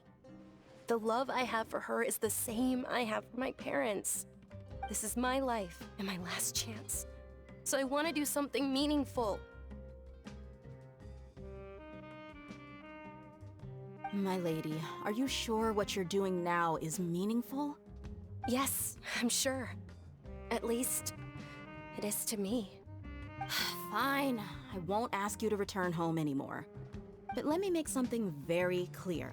I'm only doing this because I respect your determination, not because I agree with you. Thank you, Dehya. Sorry for being so rude just now. My nerves were acting up. And I even brought up your payment in such an offensive way. Don't worry about it, my lady. I did say that I like Mora. Besides, that's our next topic of conversation. Today's little excursion caused such a ruckus that every single bodyguard at the estate was deployed. It wouldn't be easy to hide things from your old man. Since this definitely won't be your last escapade, here's a little tip. You should at least make it look like your room and things are still in order when you leave. Also, you'll need someone to cover you for when you're out and about. So, I'll let you hire me, my lady. This way, everyone wins. As for the pay, let's say half of what your father pays me. We can settle the bill when we return to the estate. Okay, deal. Yay! Looks like they've reached an understanding.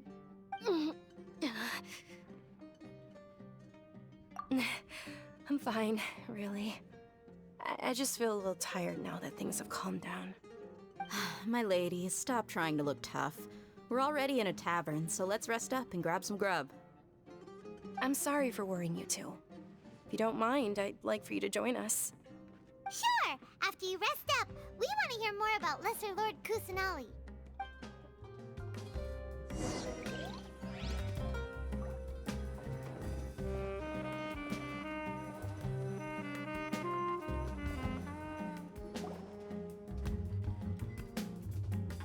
Ha! Well, if it isn't Dehya, haven't seen you in nearly half a year.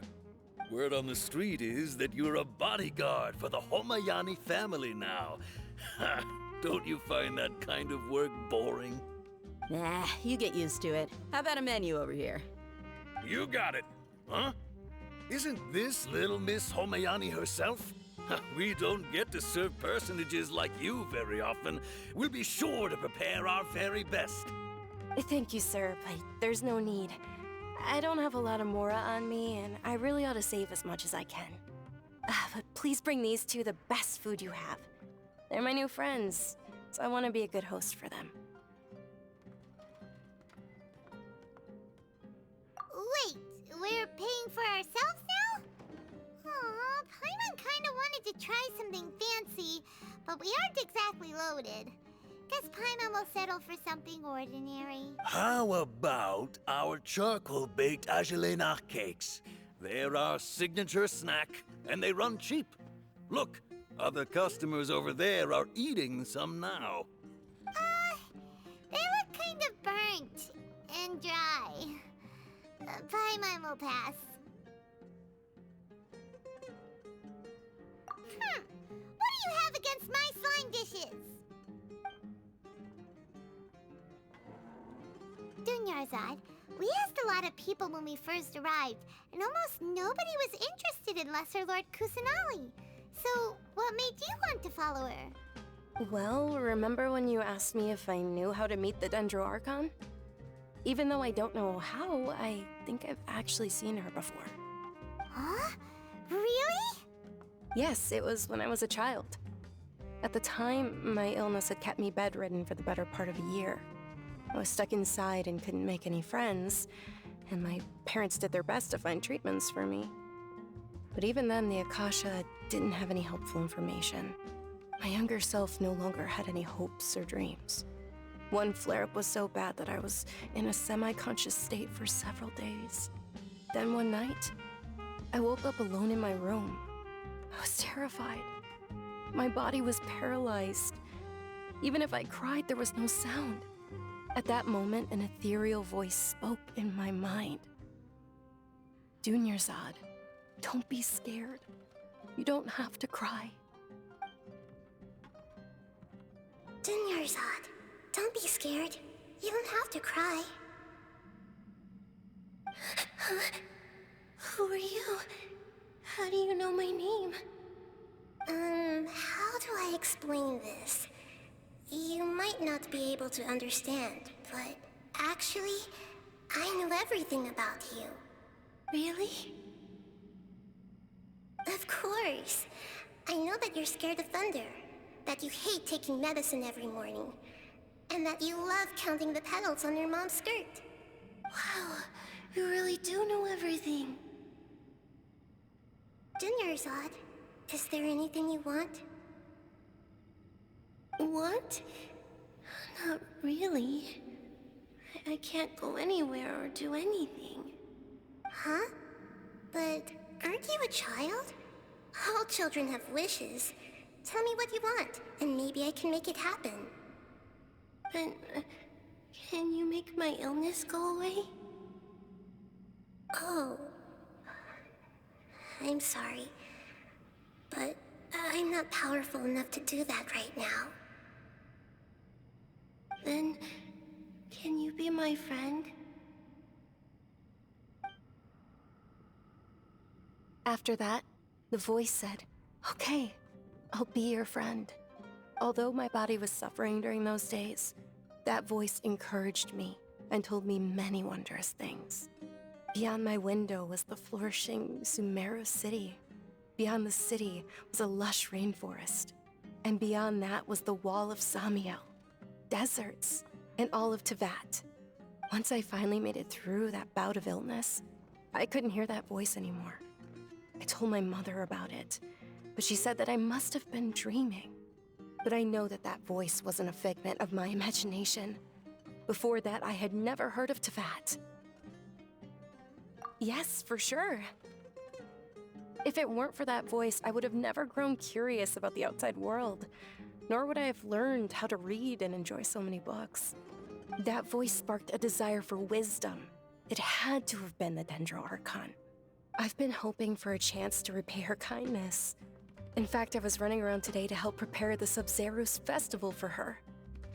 What's the Sub-Zerus festival? It's Lesser Lord Kusanali's birthday, which was the day that she was found by the sages. It's actually an old holiday that originally celebrated Greater Lord Rukkhadevata's birthday. When she passed away, the holiday eventually became a celebration of the Lesser Lord's birthday. I heard everyone was overjoyed when they welcomed her back to Sumeru. In those days, the festival was a huge deal. But because of the Academia's influence, people have gradually lost interest in the festival. The Academia actively participates in Sumeru's many holidays dedicated to Greater Lord Rukkhadevata. But when it comes to the Sub-Zerus festival, forget any funding. They practically act like it doesn't exist. Maybe they see Lesser Lord Kusanali's birth as confirmation of Greater Lord Rukkhadevata's death, so they're reluctant to celebrate it. Aw, but that's awful. It is. It's absolutely terrible. Sure, the Greater Lord founded Sumeru, but hasn't Lesser Lord Kusanali been the one quietly protecting us for the past few hundred years? Just remember that we're still out in public. Don't get too carried away now. I know that people over by the Grand Bazaar still hold the Sub-Zerus festival to this day. But I hadn't met any of them before, so I was never able to contribute. But recently, I made a friend there who also follows Lesser Lord Kusanali. I gave her my savings because I want her to throw a wonderful festival this year. That's the least I could do for Lesser Lord Kusanali. Hold on, my lady. Does this friend happen to be Nilou, the one who sends flowers to the estate? Yes, that's her. I saw her leaving the other day with a nervous look on her face. It seemed like she was hiding something in her arms. Did you give her something? Yes. Initially, I didn't have much Mora prepared, so I had Nilou sell one of my skirts. I've agreed with Nilou to meet up at the Grand Bazaar today, and see how things are coming along. Dehya, would you accompany me? Sure. That's quite the trip, though. I'll carry you. No, that would be too much, even for you. You might as well just accept the lift. If I let you walk, who knows how long it'll take us. And if anything happens to you, then I'd really never hear the end of it from your father. But of course. Nilou will be thrilled to hear there are more people interested in Lesser Lord Kusanali.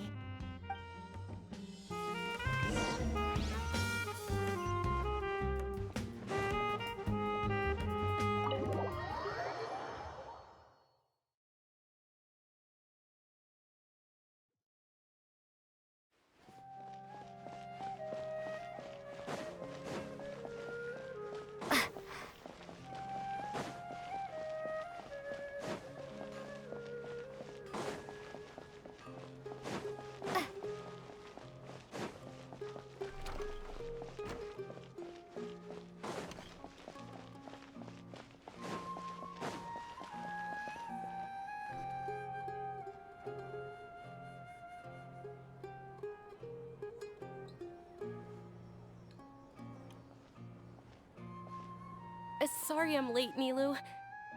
Oh, Dunyarzad. It was taking you so long that I assumed you got trapped at home, but you made it in the end. Uh-oh. But if Dehya's here, that means you got caught, right? You could say that, but everything worked out. She's on our side now. Not completely. Oh, and who are these two? Oh, meet the Traveler and Paimon, my two newest friends. They're visitors who just arrived at Sumeru City and are looking for information on Lesser Lord Kusanali. So you're followers from another land? That's wonderful. You two absolutely mustn't miss the Sabzeruz festival. By the way, Dunyarzad, we've already started decorating the Grand Bazaar. It looks spectacular, thanks to your generous contribution. You're very welcome. It's the only thing I could do. Do you still have enough Mora? Probably? But don't sweat it. We've already finished renovating the stage. Come on, I'll show you.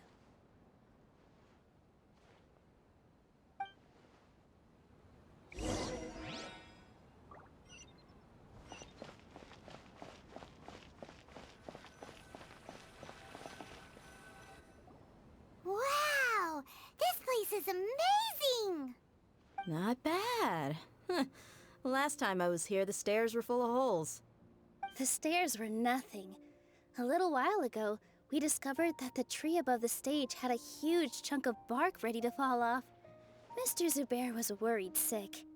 We reported it to the academia many times, but they never sent anyone to deal with it.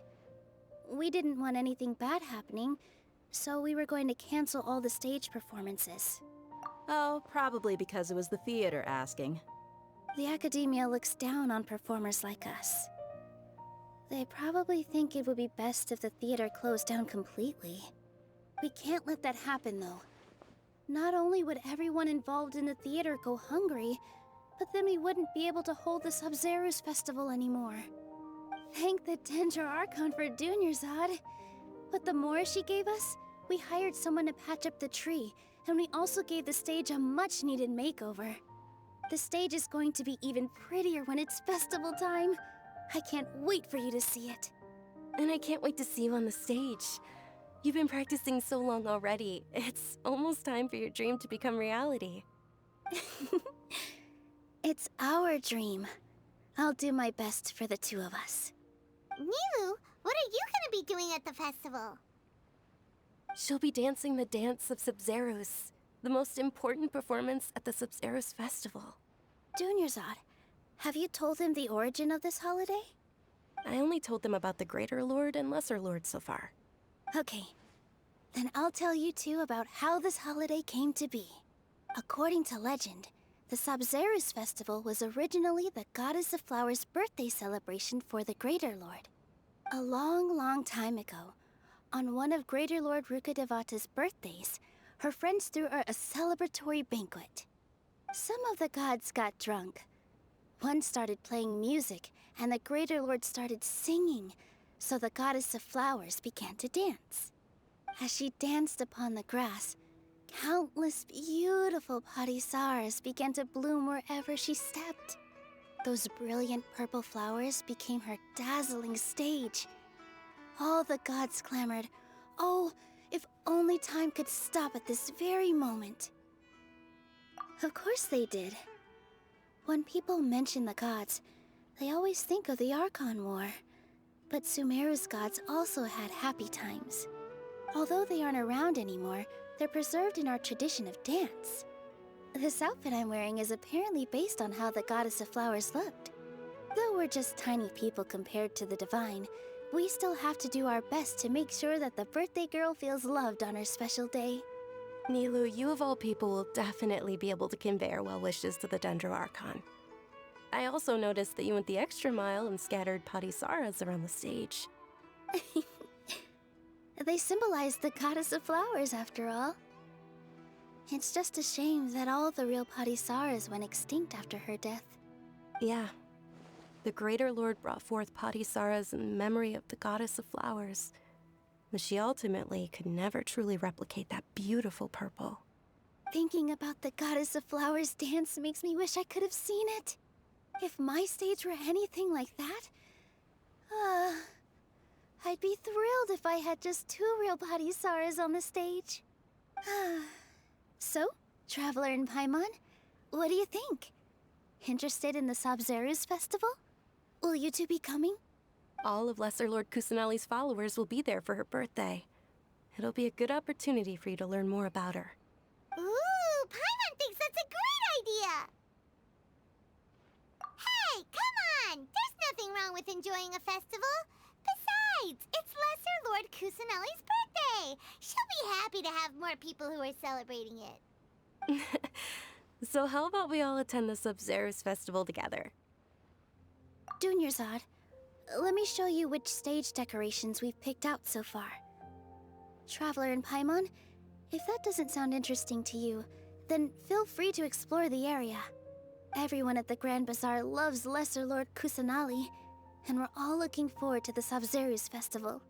In that case, we'll take a look around.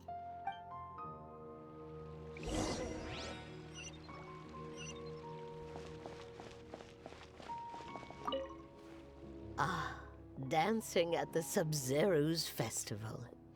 You know, I also danced when I was younger. As a child, I even asked my grandmother why we performed the dance for the Lesser Lord when it was originally done to honor the Greater Lord. My grandmother said that Greater Lord Rukkhadevata is a beloved deity and honored by all. And Lesser Lord Kusanali is too. If the Goddess of Flowers ever knew Lesser Lord Kusanali, then she would certainly have wished to be her friend and hold celebrations for her too. The Sabzeruz festival has been losing its appeal over the years. That is, until a wealthy benefactor stepped in this year and brought the festival back to life. I heard she forked out a lot of mora to make it all happen.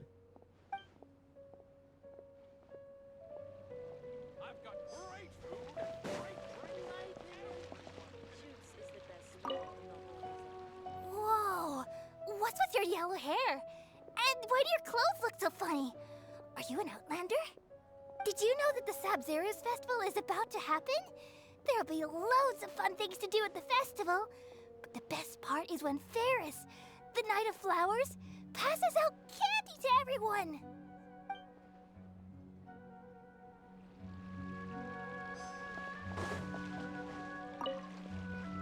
Things are really shaping up, and there's a buzz around the festival this year. We're expecting people from all over to come by this year and buy things during the festivities. Don't be fooled into thinking that Sumeru City has the best of everything. Some festival snacks are only offered here in the Grand Bazaar. And when it comes to musicians, dancers, or singers, the Grand Bazaar's got the best of the best. Sure, those folks at the Academia might not like it, but what's a festival without song and dance?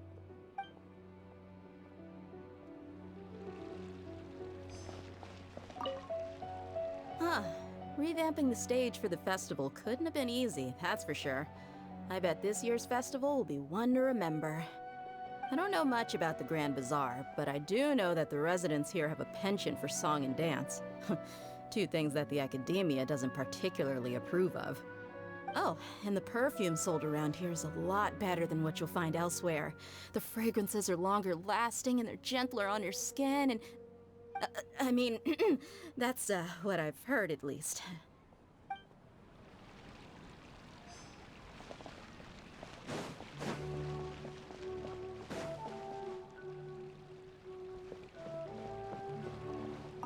Nilou, your outfit looks amazing. There's also something different about you from when we first met up. I thought I'd add a little extra pizzazz to my dress for the festival. See? Wow, did you sew all that yourself? Uh-huh. Sewing is a fundamental skill for everyone in the theater company because we make all our own costumes. Did you know that Mr. Zubair not only can make costumes, but props too? I've noticed that you can't keep your eyes off this crown. Would you like to try it on? May I? Of course. The legends say that the goddess of flowers had beautiful horns on her head, so this crown was made to reflect that. Dunyarzad, you look absolutely stunning with it on. It's like I'm looking at the goddess of flowers herself.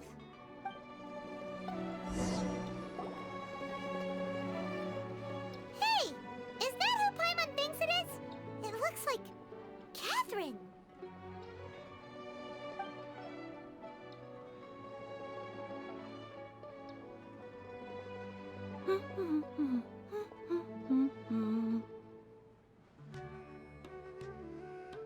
Huh. Come to think of it, Paimon's only ever seen her behind the counter at the Adventurers Guild. This is the first time we've ever seen her taking a break. Hey, Catherine! Huh? Oh, hey! It's the Traveler and Paimon! What's shaken? Whoa, break time Catherine sure sounds a lot less formal than usual. Paimon was still waiting for her to say Ad Astra Abyssosk. Sure.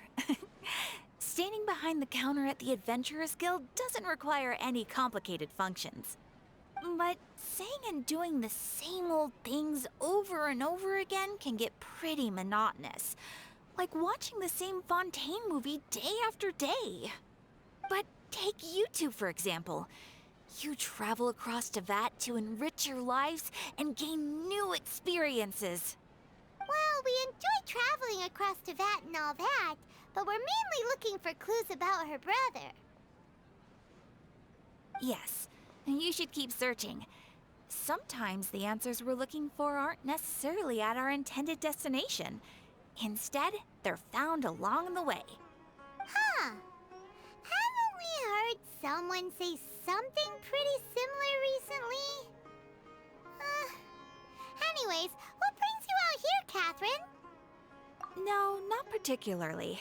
I guess you could say that I'm loving the recent atmosphere here. If festivals bring happiness to everyone, then that's where their true value lies. Oh, it looks like it's about time for me to be heading back now. Alright, we'll see you next time at the Adventurers Guild. Oh, by the way, thanks for connecting us with the Eremites. We've already made some great friends in Sumeru City thanks to you. I'm sure you two will get along well with the people here. You've already been blessed by the element of Dendro after all. See you around.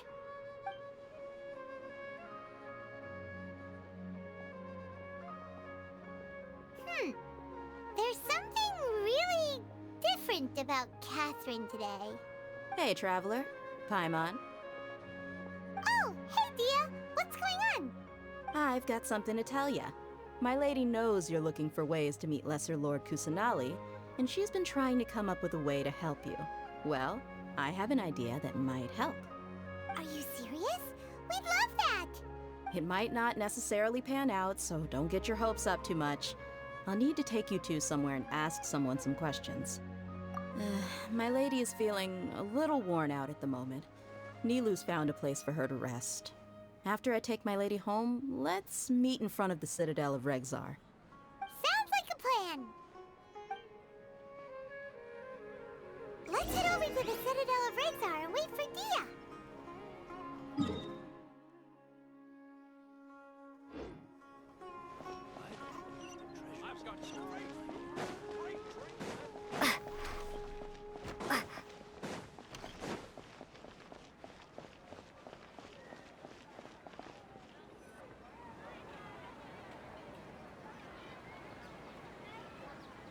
Sorry, I'm late.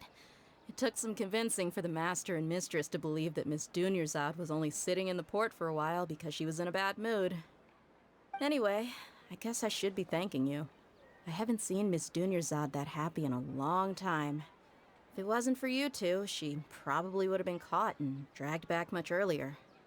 You sure sound a whole lot nicer than when we first met, Dehya. Who would have thought you had such a soft spot for Dunyarzad? It's called being a professional. I'm a bodyguard, and I work for whoever's paying. Look, Dehya's blushing. Listen, you two. I don't expect to be working for Miss Dunyarzad very long, but I hope to finish things on a positive note if possible. Let's cut the chit-chat and head into the Citadel. We'll see if the person I know has a way for you two to meet with the Lesser Lord.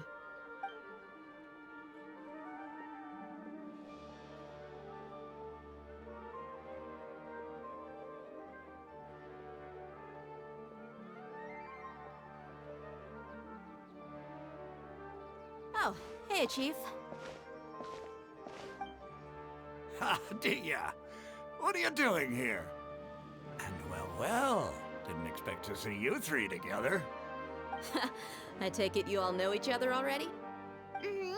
We met this morning after the Adventurers Guild pointed us to Osfon for more info. No kidding. So, where's Ruksha? I thought I'd help these two out by asking about the theft. Anything you can tell him? Ruksha's gone over to the Academia. The Grand Sage recently ordered Sumeru City to begin bolstering its defenses, so people from all over have been called back to the city. Since you've already mentioned the theft, I suppose I might as well tell them what we know. Appreciate it, Chief. Theft? Sorry, what the heck are you guys talking about? Just recently, the Academia lost something, and there's a chance the item is connected with the Dendro Archon. This case might just somehow help you in meeting her. I suppose that's one way to look at it. But if you ask me, the case is more about the Academia than anything else. Let me fill you in. The Academia recently sent a convoy to pick up an important package from Aru village. Word got out, and the convoy was robbed on its way back. The Grand Sage took the whole matter very seriously. Not only did he dispatch the Matra, but also enlisted our help in the search for leads. All we know so far is that whatever was stolen is currently in Port Ormos. You two have heard of Port Ormos, haven't you? It's the largest commercial port in all of Sumeru. You can travel there by leaving Sumeru City and heading south along the river. The Academia's grip isn't long enough to reach all the way to Port Ormos, so the city's a little more laid back. Meaning the population's also a mixed bag. You never know who you'll meet there. Apparently what was lost has a great deal to do with the Akasha, knowledge, and even the gods. I'm afraid I don't have any other details for you, though. If you're interested, maybe you could head to Port Ormos and ask around yourselves. If you want my advice, try introducing yourselves as students of the Academia once you're there. Are you serious, Chief? All the Academia students are in Sumeru City, you know. Why should they pretend to be students in Port Ormos? If you're also interested, just go there and see what happens. Count me out. I've got plenty of work to do here for the Homayani family. And take it from me, if you two really do decide to visit Port Ormos, you'd best watch your backs. Let's just say that the Eremites there aren't nearly as friendly as those here in Sumeru City. There are even some extremists who go around shouting slogans like, "Retake Sumeru for King Deshret." Word is that more and more are joining their movement. They're becoming a real headache for Chief and the others. You bet they are. King Deshret's been dead for thousands of years. Now they start spreading rumors of his return. Ridiculous. Not everyone's like you, Chief. Even the desert natives who abandoned their homes in the wilderness still wish to have a god of their own. Well, Traveler, that's about all the information we have for you. Thanks, Dehya, and you too, Osfond. Since we've gathered all we could for the moment in Sumeru City, let's head to Port Ormos and see what we can find next. Miss Dunyarzad is looking forward to seeing you both at the Sub-Zerus Festival, so be sure to get yourselves back here in time for that. Good. Then we'll see you both at the Sub-Zerus Festival.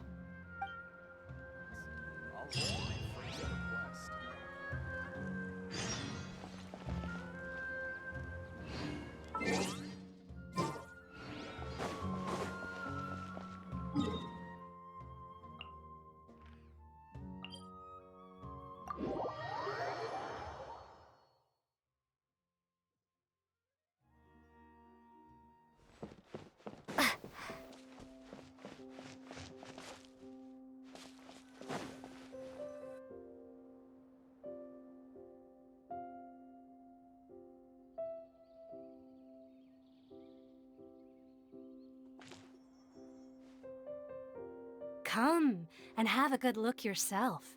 Traditional spices of the highest quality, made with pride and experience. You've got a deal.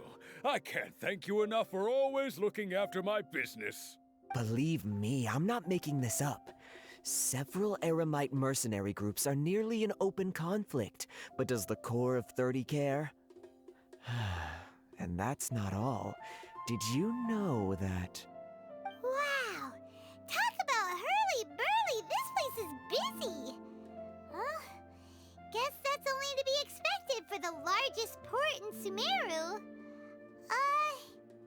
Maybe it's because of what Dehya told us earlier, but Paimon can't seem to shake the feeling that there's also danger lurking in these crowds. Ooh. Let's get our bearings so we can start looking for leads.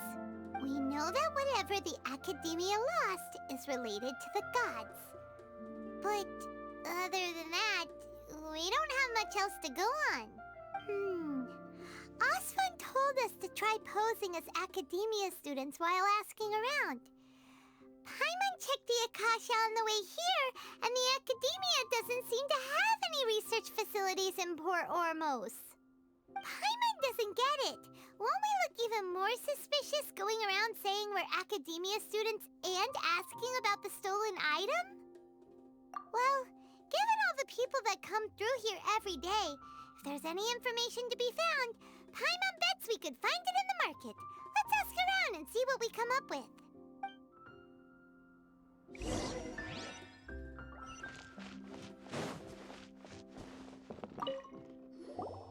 Welcome.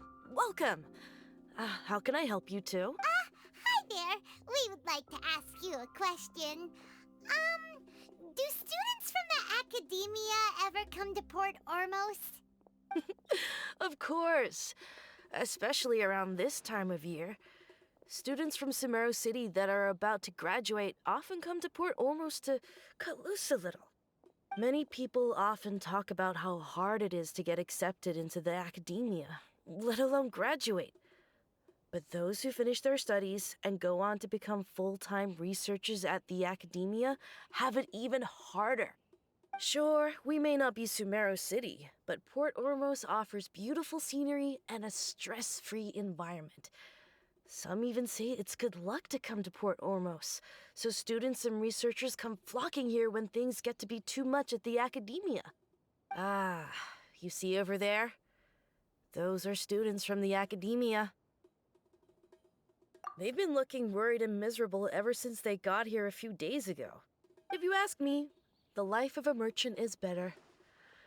So long as the Akasha teaches us what we need, then life is good. Those students seem to be discussing something. Let's see if we can listen in.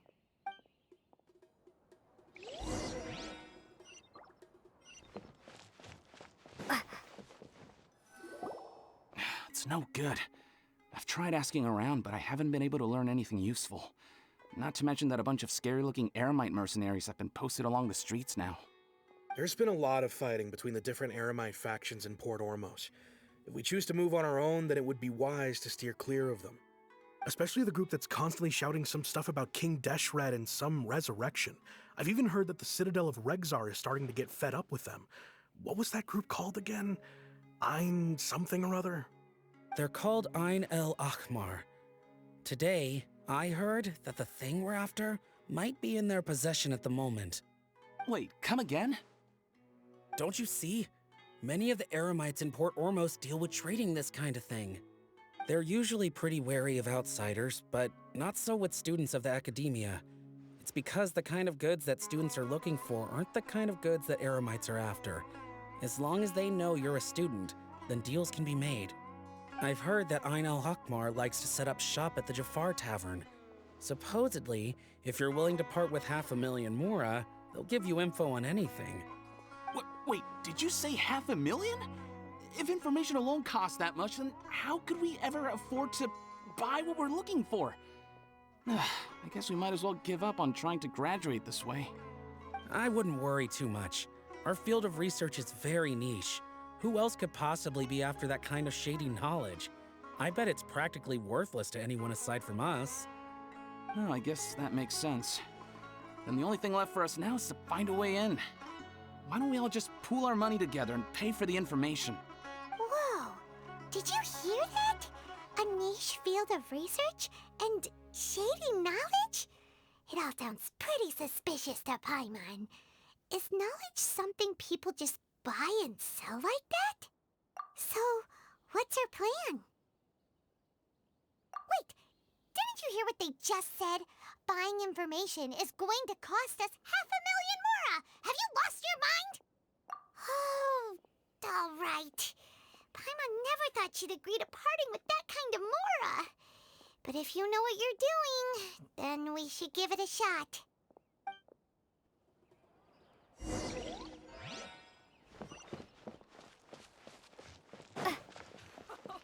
He will pay the price one day. Just ask the cats how fresh my fish is.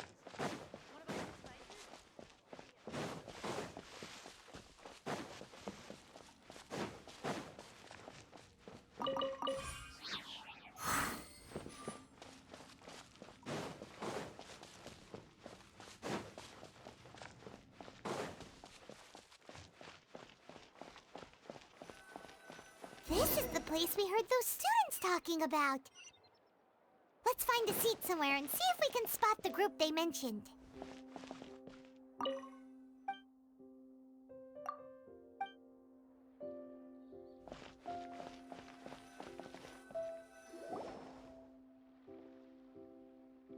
Oh, you've arrived. Please, take a seat. So, they think that they can go toe-to-toe with the boss? Huh! Once we reclaim the power of King Deshret, they'll be the first that the boss punishes. They're nothing to be afraid of. Our main rival now is the Caracal Battalion. They've also amassed a significant amount of mora this time, so we mustn't underestimate them. How can the Caracal Battalion compete with the boss when they're nothing but a bunch of money-grubbing opportunists out for a quick mora? Yeah, with boss's fervent devotion, he'll be able to use this power to bring our god back this time. Huh. All these guys talk about is King Deshret, so they're probably the ones we're looking for. Greater Lord Ruka Devata. That traitor and her followers must not be spared. The day will come when King Deshret exacts vengeance on Sumeru, and all of them shall be punished. Yeah, Paimon was wondering what they meant too. We should ask about that if we get the chance later.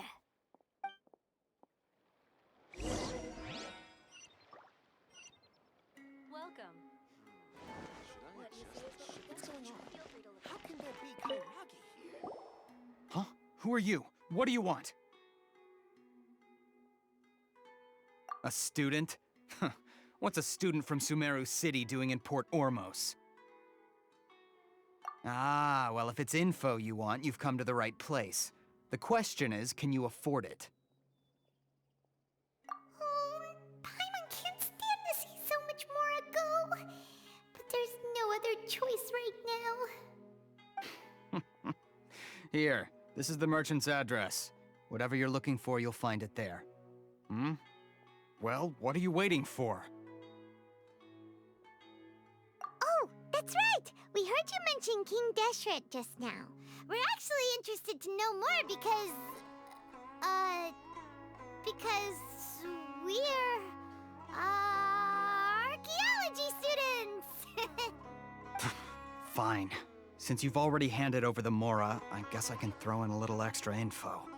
As you can see, members of Ain al-Ahmar are devout believers of King Deshret. Years ago, King Deshret founded the great desert nation that was our homeland. It was an advanced civilization, far beyond anything you'll see in present-day Sumeru. King Deshret was the rightful god of wisdom, but he was betrayed by a companion he trusted. She even stripped him of his title, God of Wisdom. So, you mean the traitor was... Greater Lord Ruka Devata, yes. That shameless wretch destroyed King Deshret's civilization, and our ancestors were forced to flee to this land where we were made to suffer the tyranny of our enemies. Furthermore, she conspired with the Academia to cover up the truth of her actions, and create the merciful and benevolent facade for which she is now known. Ugh, just thinking about it sickens me. But the story doesn't end there, oh no. King Deshret isn't truly dead. The voice of the Oracle has been heard in the desert, prophesying his resurrection. Mark my words, our god shall return. And when that day comes, all followers of the traitor and all the desert dwellers who have forgotten their true god will suffer retribution together. If what I'm saying makes you shiver with fear, it might not be too late for you to become a believer of King Deshret. I don't have anything to say to you academia people about that. I think this conversation has reached its end. Not just yet. This man is a fraud. Huh? You again? Deranged academia lunatic. Yes, it's me again. I already warned you that if you weren't willing to sit and discuss things with me, I'd take measures to make things uncomfortable for you. Listen to me. That address he gave you is fake. Or at least, you won't find a merchant waiting for you there. This group has been boasting all around that they can provide information on a certain item as a means of luring people into their territory. Once you show up, they keep up the act until they have hard evidence that you want to purchase said item. Then they use that to squeeze you for all the mora you're worth. Hey! Shut it, Alhaitham! What are you playing at, trying to ruin our business like this, I told you the other day. I wish to discuss my terms with your boss. Ha! The boss made it perfectly clear that he won't negotiate with you. Yes, and in no uncertain terms. But that was then. It does not preclude him from changing his mind in the future. I'm warning you. Don't push us, or this could get ugly. We don't usually get rough with people from the academia because it just complicates things. For a lunatic like you, though, we might just have to make an exception. If you're suggesting that we escalate this from a verbal exchange to a physical one, I accept. After all, even the Archons used war to negotiate the ownership of Teyvat. If, on the other hand, we can't agree on any means of negotiation at all, then I'm afraid my next course of action will sting a little more than the mere falling through of a few business deals. I will jeopardize the Eremite's reputation, which I know you value above all else. I am quite confident that if I began to take such action, your boss would willingly approach me himself. However, I fear that by then, some things will have happened that cannot be undone. Also, a word of advice. I suggest you tell your boss exactly what happened here today. Otherwise, he might blame you for not telling him in the future. What did you say? Consider this. Have I ever failed to follow through on my word in the past? This guy is really out of his mind. Okay then. If you really have a death wish, let's meet a week from today. The pier in front of the Pharos Lighthouse, 4 o'clock in the afternoon, sharp. Don't expect us to hold back. Not so fast.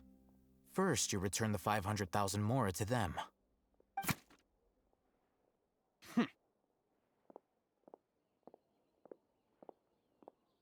Please, I beg you, don't provoke them.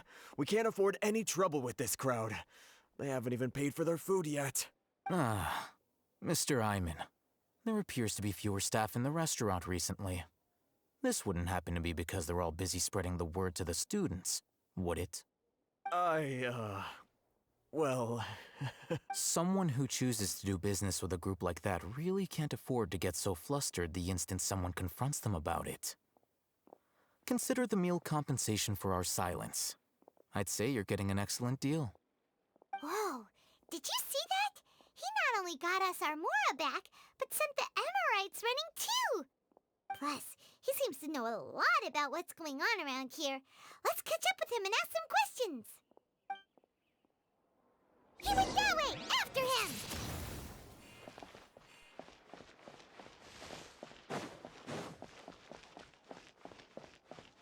Wait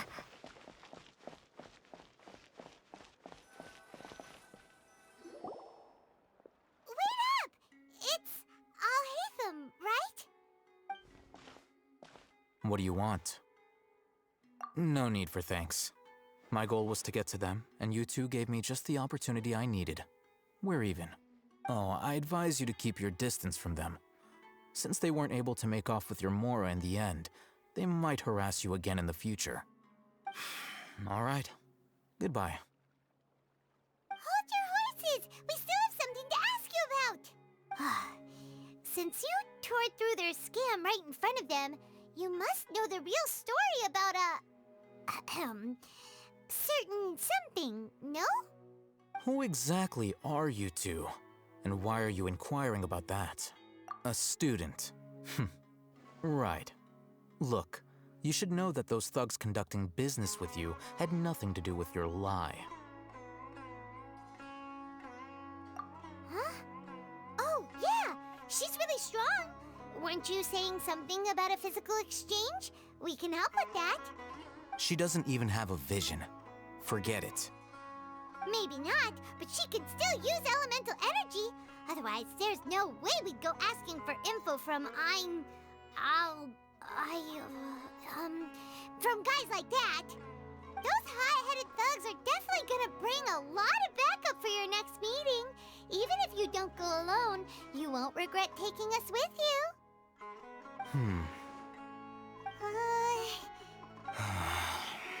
All right, I accept.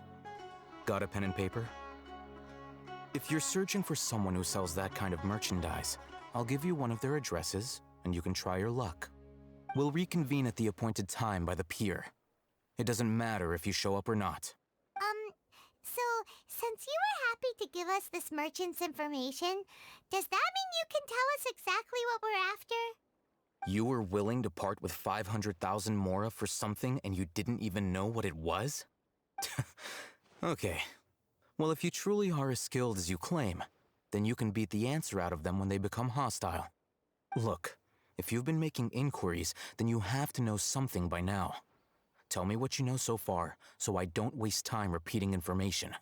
We know it's connected to the academia somehow, and that not only do the Eremites deal in it, but some students want to get a hold of it too. What else? You know almost everything there is to know, but you're unable to compile this information because you've never seen the object before. This is what you've been looking for. Huh? Paimon can't tell what it is. It looks like some kind of ornament. This is a knowledge capsule. To put it simply, it's a vessel that can store a fixed quantity of canned knowledge. It's like a miniature Akasha. Anyone who links it to their personal Akasha terminal instantly becomes privy to its contents. Correct. Anyone. Unlike the Akasha, which heavily regulates who can access what information, knowledge capsules confer their contents without any requisites. That's amazing! It's essentially a convenient and harmless vestibule for knowledge. Unfortunately, it's illegal in Sumeru to privately possess or trade them. They were created as a means for scholars to transfer knowledge gained from Irminsul into the Akasha, and are intended to be destroyed immediately after use. But despite strict regulations, some of these knowledge capsules will always escape destruction. After all, there will always be those in this world who are dissatisfied with life as designed for them by the Akasha and wish to change their fate. Over the past century, a wide variety of canned knowledge has been leaked from the academia. Now, in Port Ormos, the valuable ones are a means to mora for the Eremites. Meanwhile, those which the Eremites deem to be useless to them occasionally prove useful to the common citizens and hapless academia students. Well, I think that about sums it up. Oh, so that's your true objective. With our current arrangement, I don't believe I can offer an answer. You're still resolved. Fine. Let's talk somewhere with fewer people.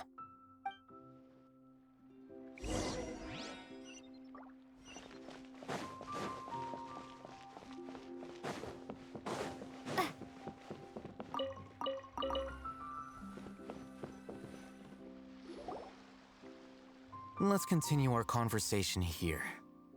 If you wish to learn more about the knowledge capsule that the Academia lost, then you must help me with something. I need you to find someone named Dori, a traveling merchant. Unlike the peddlers who hawk inferior knowledge capsules, she often has quality goods in stock. Some say that as long as there is profit to be made, there is nothing she won't dare to sell. She's guarded against people from the academia because most of her wares don't comply with academia regulations. I think she blacklisted me. I met with her informant, but it soon became clear that they had no intention of letting me get any further. Become one of Dori's customers and earn her trust. This is my condition for further collaboration. Why do you want us to meet with her? Until you complete this task, you don't have question privileges. Fine. So how do we go about doing this?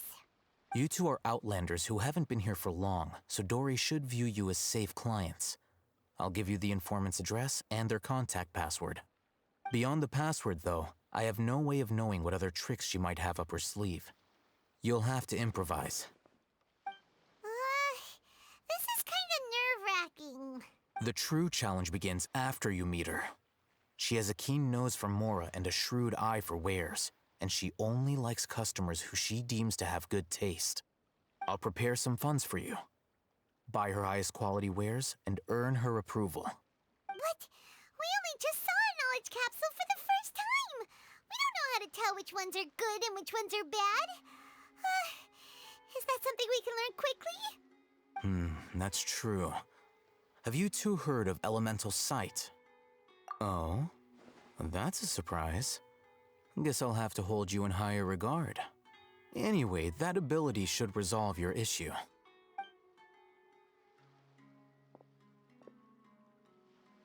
Here are 2 knowledge capsules.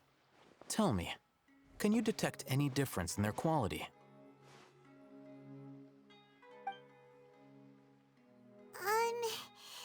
They look the same to Paimon. Try inspecting them with elemental sight.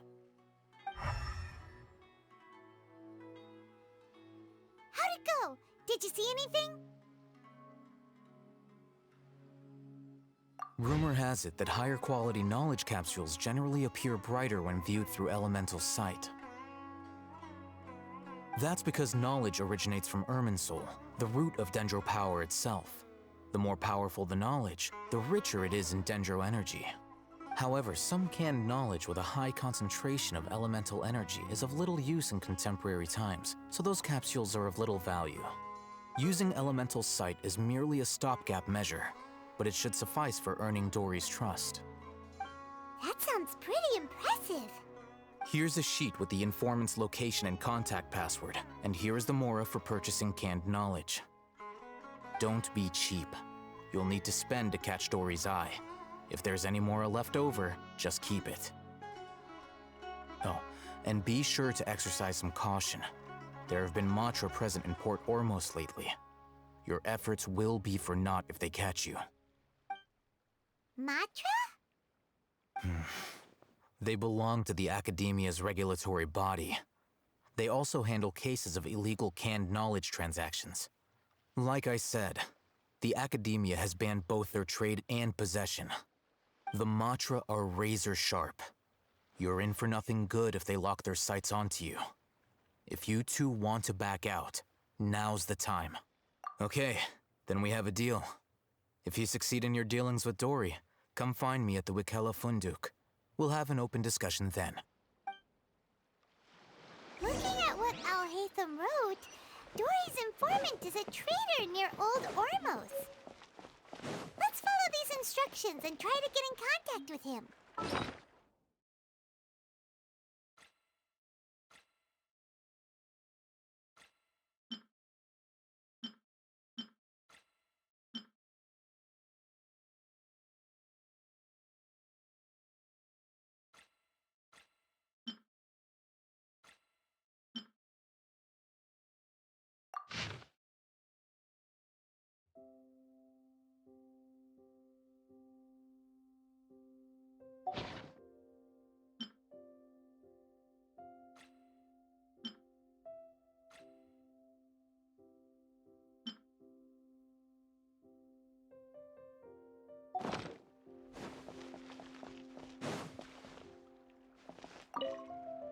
Hello. What are you two looking to buy?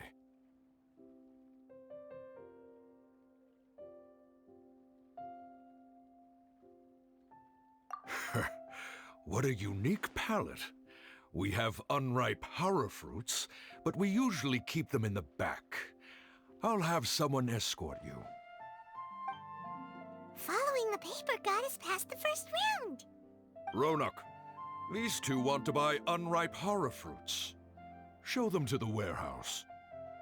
Got it. You two, please follow me. You two have a fascinating fashion sense. We have...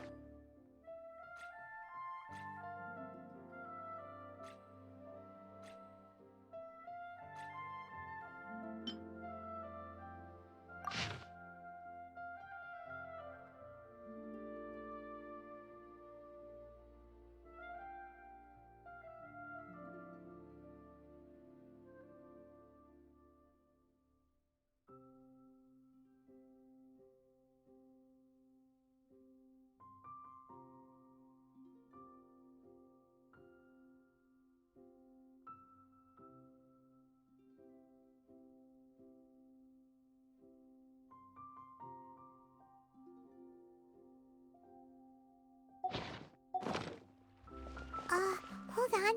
Let me think. Sumeru Rose means common merch.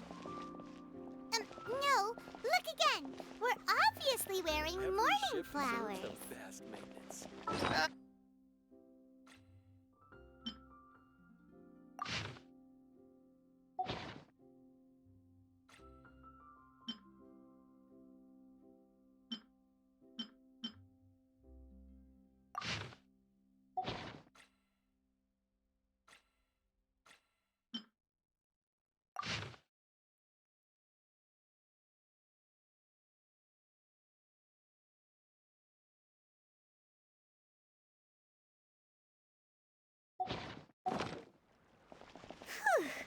That pop quiz sure was scary.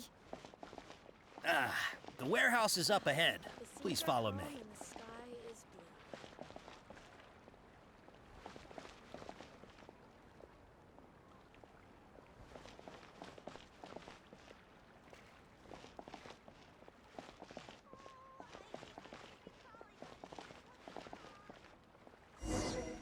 Before I retrieve your products, I need to confirm a few things. Please forgive me, but we may not have sufficient stock for you today. Earlier, many of our hara fruits were taken by mice.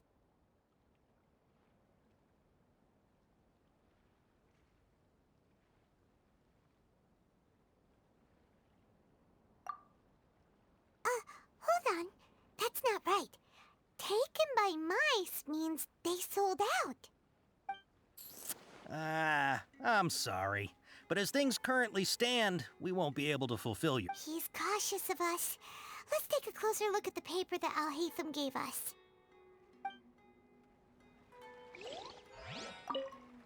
Before I retrieve your products, I need to confirm. Please forgive me, but we may not have sufficient stock for you today. Earlier, many of our hara fruits were taken by mice. Thanks. If better goods come in, you'll be the first to know.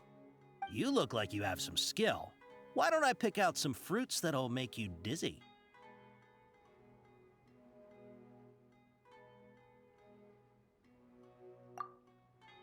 No, that's not it. The paper said that heat stroke... He's cautious of us. Let's take a... Before I retrieve... Please forgive me, but we may not have sufficient stock for you today. Earlier, many of our hara fruits were taken by mice. You look like you have some skill. Why don't I pick out some fruits that'll make you dizzy? Yep, that's the right answer. But eating hara fruit that makes your head and ears ring sounds like a bad life to... Would you like your hara fruits to be packaged in the Sumeru City or Port Ormos style? I'm guessing that you're going for a more traditional packaging since this is your first time here. Wait a sec. Sumeru City style means we're only buying a few things. He won't take us to see Dori if we do that. He's cautious of us. Let's take a... Before I retrieve... Please forgive me, but we may not have sufficient stock for you today. Earlier, many of our hara fruits were taken by mice. You look like you have some skill. Why don't I pick out some fruits that'll make you dizzy? Yep, that's the right answer.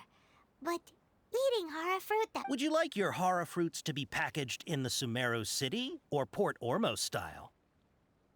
Wow, you two sure are generous customers. We'll be sure to package your products beautifully.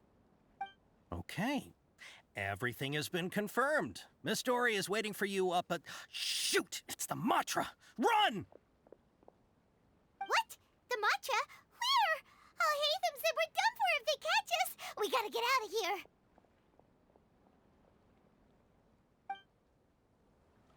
We don't know this area, so let's follow that informant. Delicious food, freshly made and served.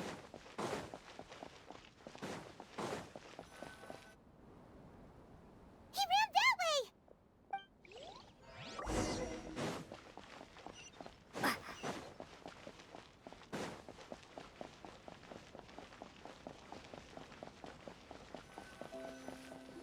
Look, he's over there.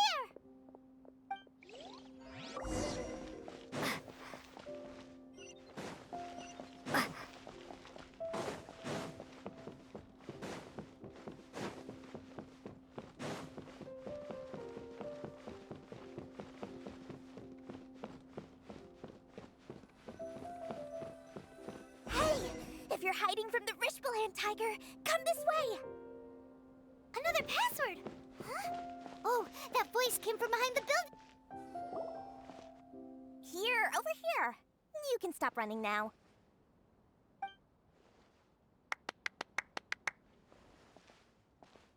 So you were the one who was calling out to us just now. But, are we definitely gonna be safe here?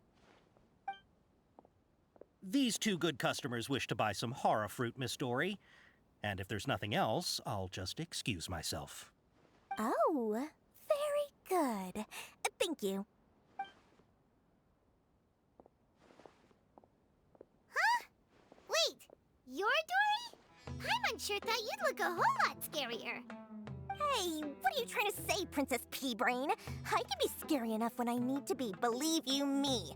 If you don't watch what you say, then you can forget about doing any business. But it seems you two have actually done pretty well so far. Not only did you manage to find the informant, your reactions were also pretty sharp.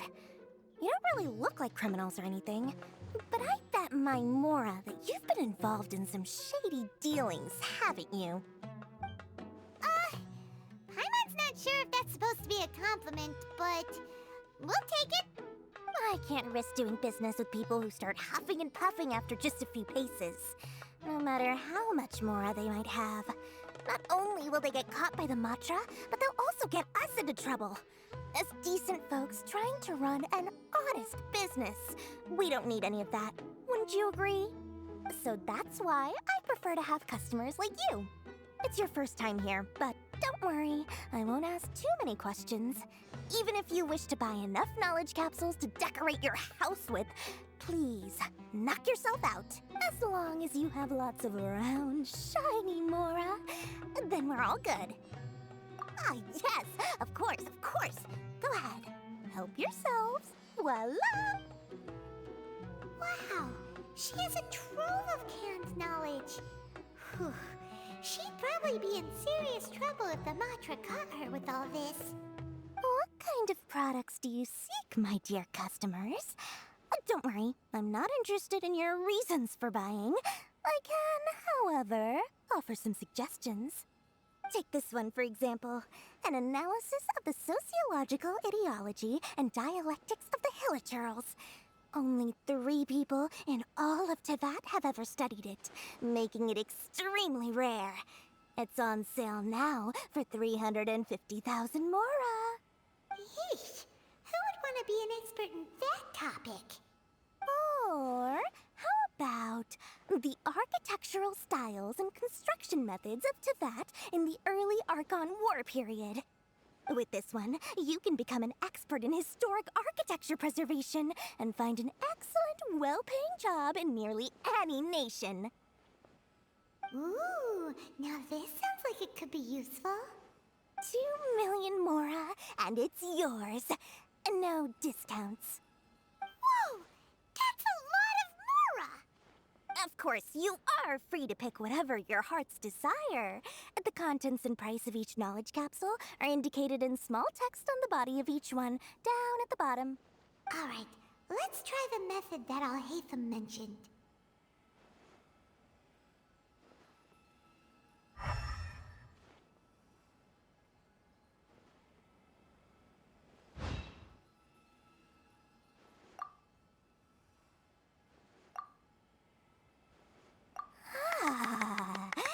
You've really got a good head on your shoulders, and quite the eye for quality. We'll take these, please and thank you. My oh my, you are blessed with a taste for both the exquisite and the extravagant. Customers like you are a rare breed. 1 in 100. No, 1 in 1,000 even. Listen, I have a special offer for you two. If you spend just 100,000 Mora more, you can pick any knowledge capsule of your choice up to a value of 1 million Mora. Say what now? Hey, did you hear that? Spend another 100K and we get a capsule worth a whole million! But all the canned knowledge we just bought is easily worth 500,000 Mora. If we spend just a little more, we can get something worth 1 million Mora. Isn't that a fantastic deal? Think about it. We've gone to all this trouble to get this canned knowledge. And so far, everything we bought belongs to Alhaitham. Aren't you even the least bit curious about how this whole canned knowledge thing works? We're talking instant knowledge here. Don't you want to try it yourself? Come on, come on! We still have around 100,000 of Alhaitham's Mora left, so let's put it to good use by finding something useful for you. Ahem, you've got a deal, Dori. We'd like to spend an extra 100,000 Mora. Excellent! Then please, select from this fine collection of canned knowledge over here. Hold on a second. Paimon thought we could choose whatever we wanted. Why can't we choose the ones from over there? Oh, but my dear customer, the knowledge capsules over here are worth 1 million Mora each. I'm sure discerning customers like yourselves will be able to find something to your liking. Please, take your time. Uh-oh, Paimon has a bad feeling about this. Let's use Elemental Sight again to check these. Huh? Why? Hey, we're getting a capsule worth 1 million Mora here. Don't be such a party pooper. Well, anyway, the Mora's already been spent, so let's at least try to find something useful. Let Paimon take a look here. An introduction to traditional Sumeru brewing techniques, the art of growing spices, an overview of ancient runes. Oh, how about this one? Sword Fighting Techniques 8. Not sure we'd ever find volumes 1 through 7, but at least this knowledge should be useful, right? Let's go with this one. Dori, we'll take this one. All right, very good. I'm expecting some new goods in the next couple days, so be sure to check back again soon. Whether it's canned knowledge or anything else you need, bring your Mora to Dori and doors will open. Our dealings with Dori went smoothly enough. Let's head to Wakala Funduk and meet up with Alhaitham. Hopefully now he'll finally tell us about what the Academia lost.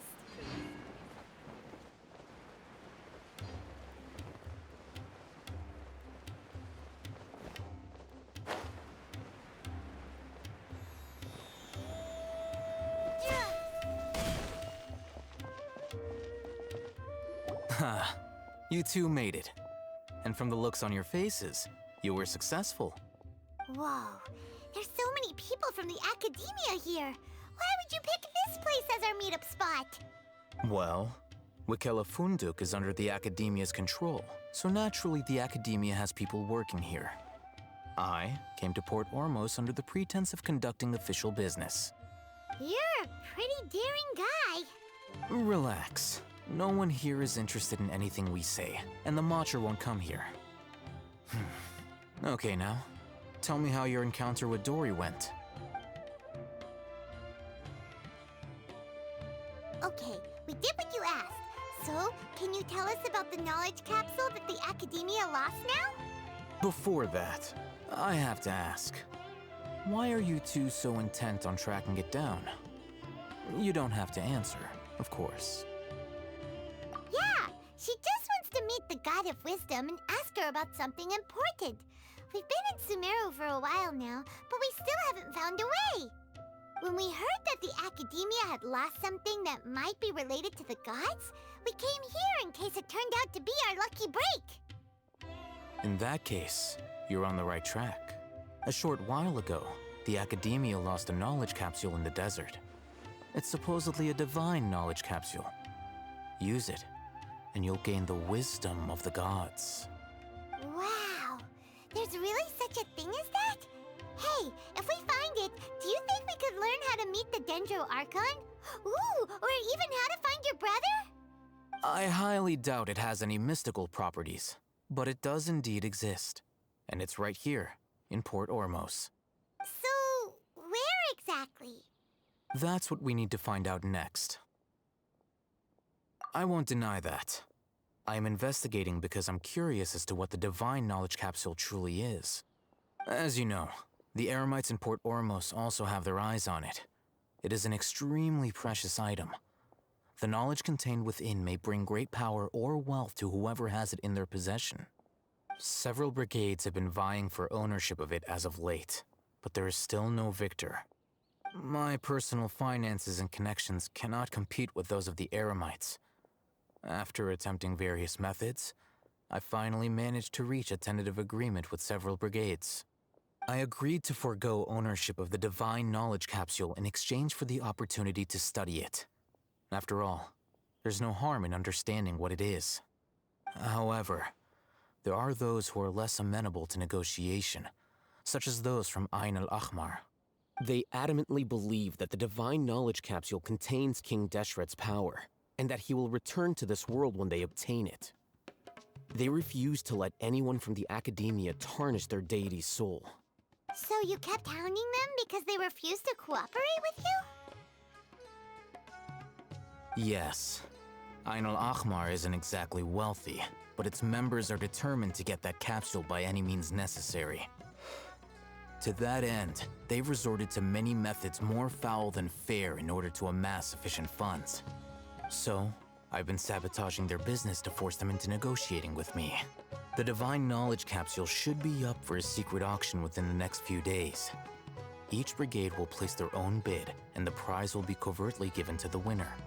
To ensure the capsule's security and to evade the Matra's notice, the winning brigade will not publicly disclose their victory. Unless I know whose hands the divine knowledge capsule ends up in, my agreements with them will fall through. Dori is the most reliable source of information, but that avenue was previously closed to me.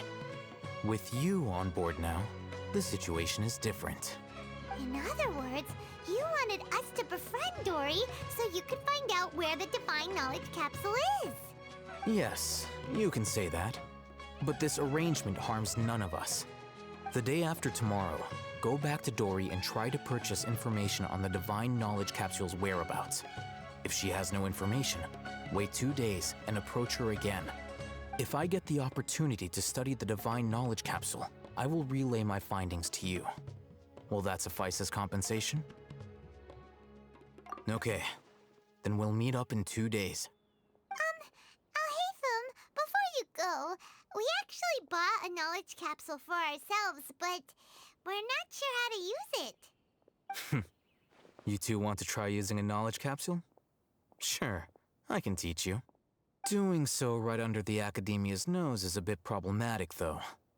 What do you say we head to the outskirts of town?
All right.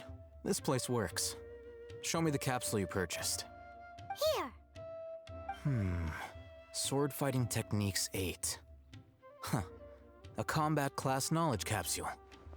This class is something of a rare find these days, since most have been taken by the Eremites to augment their battle capabilities.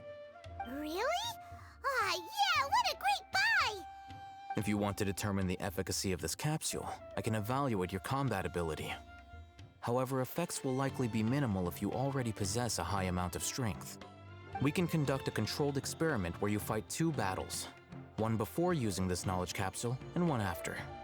While you fight, we can use an Akasha terminal to monitor your various physical parameters. There may be variances in your physical strength between the 2 tests, as well as a disparity in your opponent's abilities.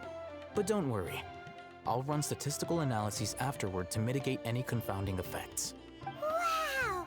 Alhaitham! You must have been one of those guys at the Academia who got top grades on everything. Paimon's curious about something, though. You definitely weren't one of those students who needed canned knowledge to graduate from the Academia, right?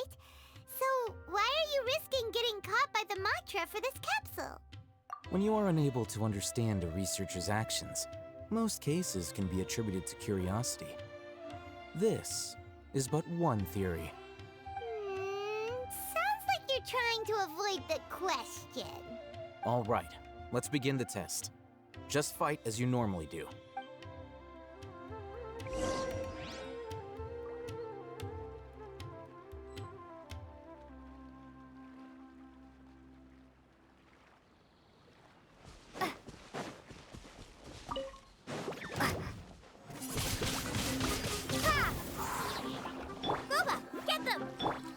You're in for a little shock. Come a little closer.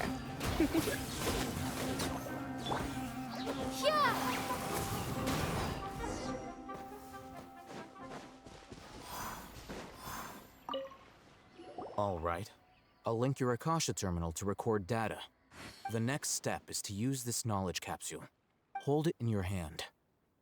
I'll help you establish a connection with it so you can activate its power.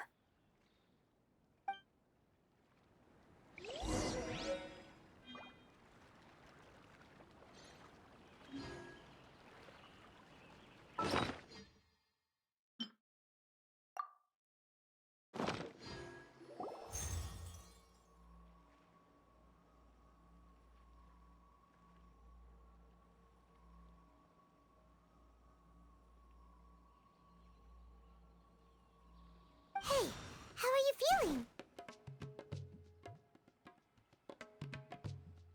You mean that it worked? All right. Time for round 2.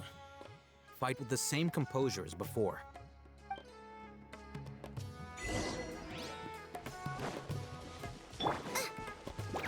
Nice and spicy.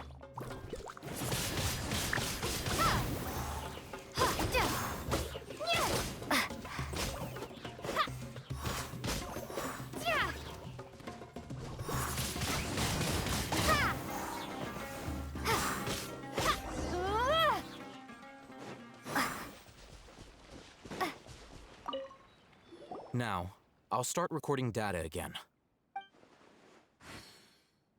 Alhaitham, how's it going? Well, the knowledge capsule you purchased did improve her combat capability. During the second fight, her overall fighting performance increased by 0.073%. Wait, how much?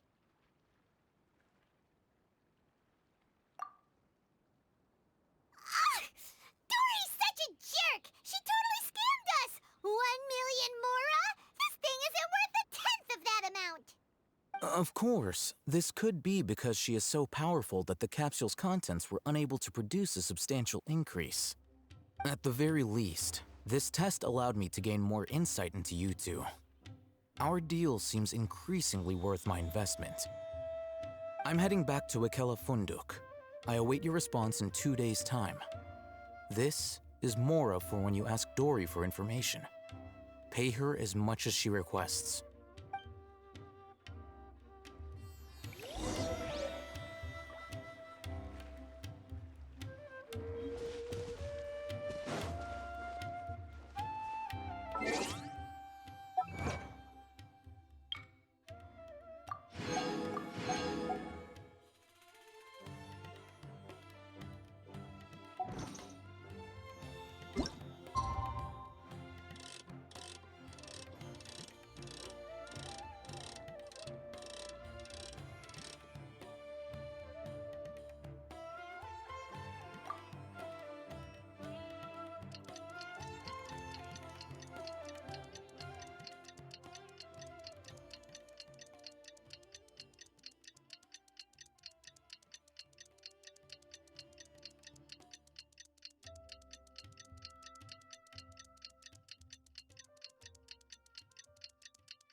Dori today and ask her about where the Divine Knowledge Capsule is.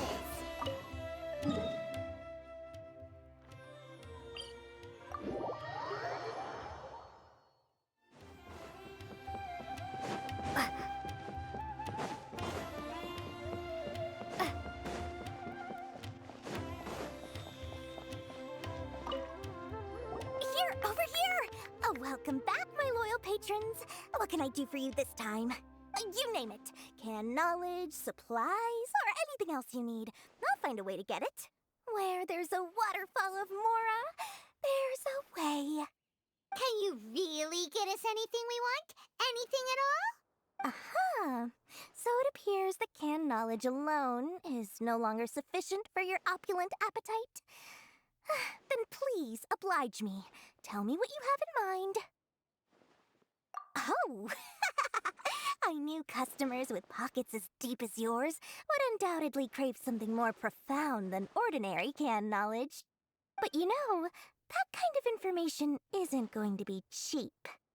After all, I had to work really hard to weasel my way into the auction site. Not to mention that if anyone found out that I was the leaker, I would be in big, big trouble. But how can we be sure your information is accurate? Paimon's curious how you just happen to have this kind of info the moment we need it. Because to me, anything of value is what I consider to be my supply. Therefore, I must always be aware of what's hot on the market in order to secure more sales. As for the information's authenticity, well, you've no need to worry about that. I used a camera to take a picture of the transaction. That way, no one can dispute it. It's always a pleasure doing business with such sterling patrons. Now that you've paid in full, here's the scoop. The Divine Knowledge Capsule was purchased yesterday by a certain Misery, the leader of Ain el-Ahmar. Ain el-Ahmar?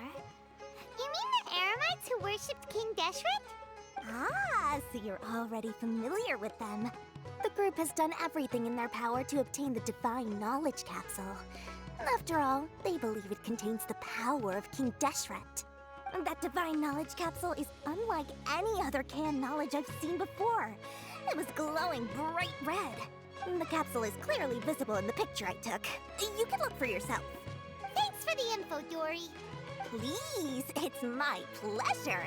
It's all thanks to discerning customers such as yourselves that my efforts yesterday were not in vain. Please, don't hesitate to contact me if you ever need anything else in the future. Mora for Dori opens doors. Well, we figured out where the Divine Knowledge Capsule is.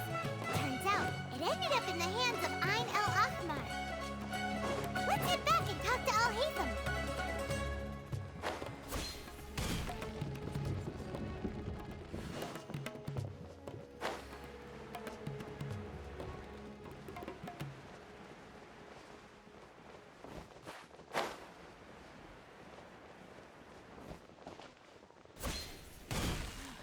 Sumeru would be different, but nope, everywhere's the same. Alhaitham! We got the info you wanted!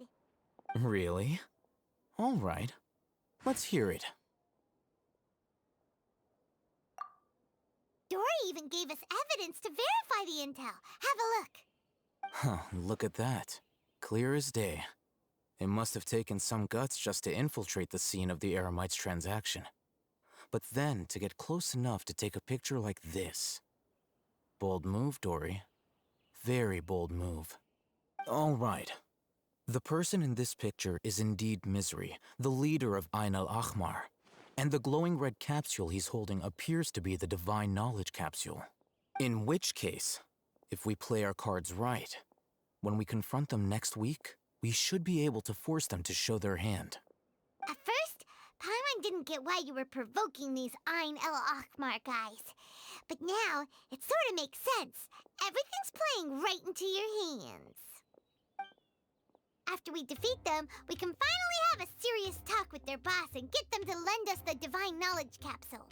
Thank you for your time and efforts. Take a few days off while I make some preparations.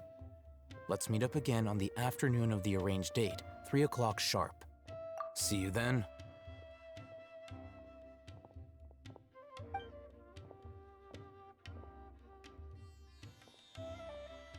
Alhaitham sure is taking his time. Where could he be? Oh, there he is. Sorry to keep you waiting. Let's head to the pier in front of Pharos Lighthouse. Yep, let's go.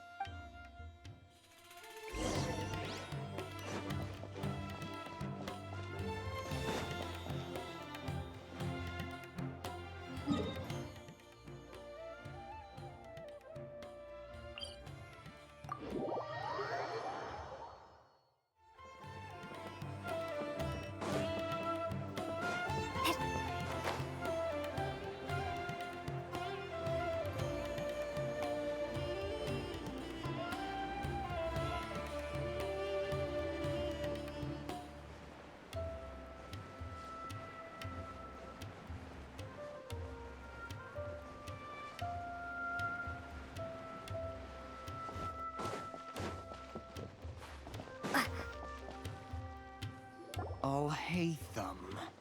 I knew you were crazy, but I didn't know you were crazy enough to actually show up.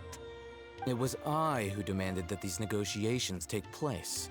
I was more worried that you might go back on your promise.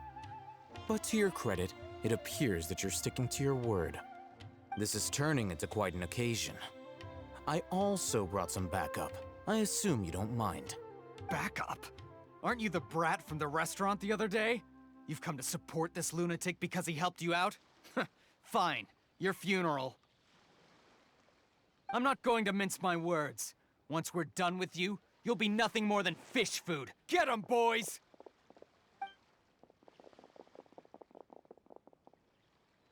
Uh-oh, here they come. Good luck, you two. Twinblade! Be gone!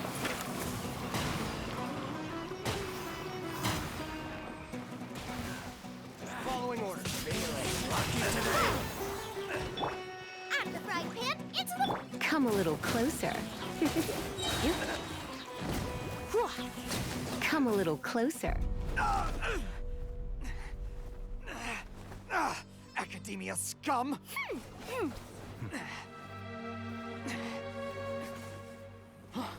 Boss! Finally! Did you use it?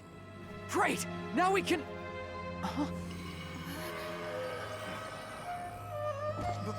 Boss? Boss!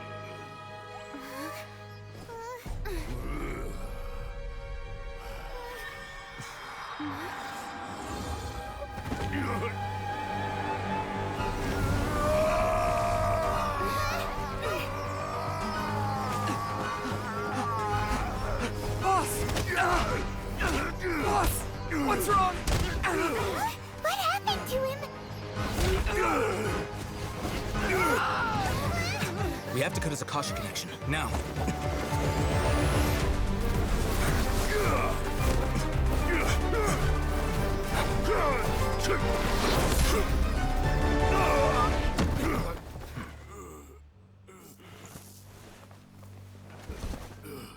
Target acquired! Arrest him!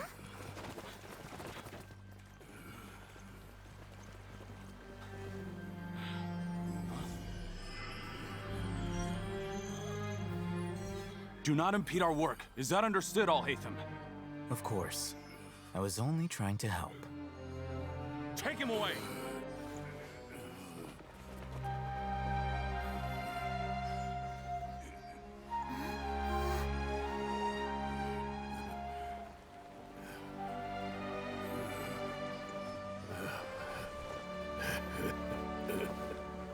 World, forget me.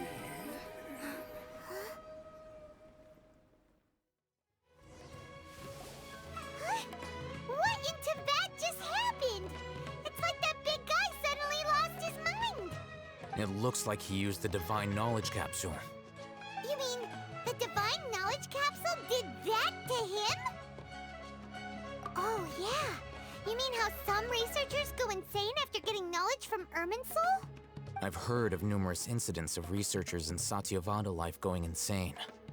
The state that man is now in suggests that this is a similar situation. This Divine Knowledge Capsule does appear to be linked to the gods, but beyond that, it doesn't seem anything like the rumors suggest. Possessing it doesn't grant you divine wisdom or power. Did you hear what he said? World, forget me. What could that possibly mean? If the mantra took him away, then that means the Academia got the Divine Knowledge Capsule back too. What a shame. We were so close. Still, Paimon didn't expect the Divine Knowledge Capsule would be so dangerous. Imagine if we tried to open it. Oh, who knows what would have happened to us? As things stand, there is no reason for me to remain in Port Ormos. I believe our collaboration has also reached its end. Oh, we were so busy trying to find the Divine Knowledge Capsule that Paimon forgot to ask you something. Since you're a member of the Academia, do you have any idea how we can go about meeting Lesser Lord Kusanali? Truthfully, I don't. Lesser Lord Kusanali appears to exist outside of Sumeru's entire administration. Most of the time, you wouldn't know she exists at all. Moreover, since the Academia possesses the Akasha, a symbol of our deity's wisdom, scholars have no reason to desire to make contact with the deity herself anyway. Everything about Lesser Lord Kusanali is such a mystery!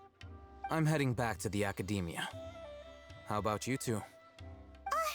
It's almost the day of the Sub-Zero's festival. Maybe we should head back too. We've been rushed off our feet over the past few days, so maybe a little rest and relaxation will do us good. Then we'll part ways here, Alhaitham, until we meet again.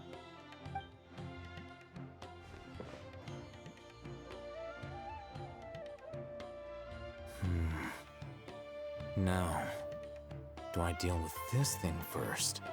Or should I produce the report that the higher-ups require?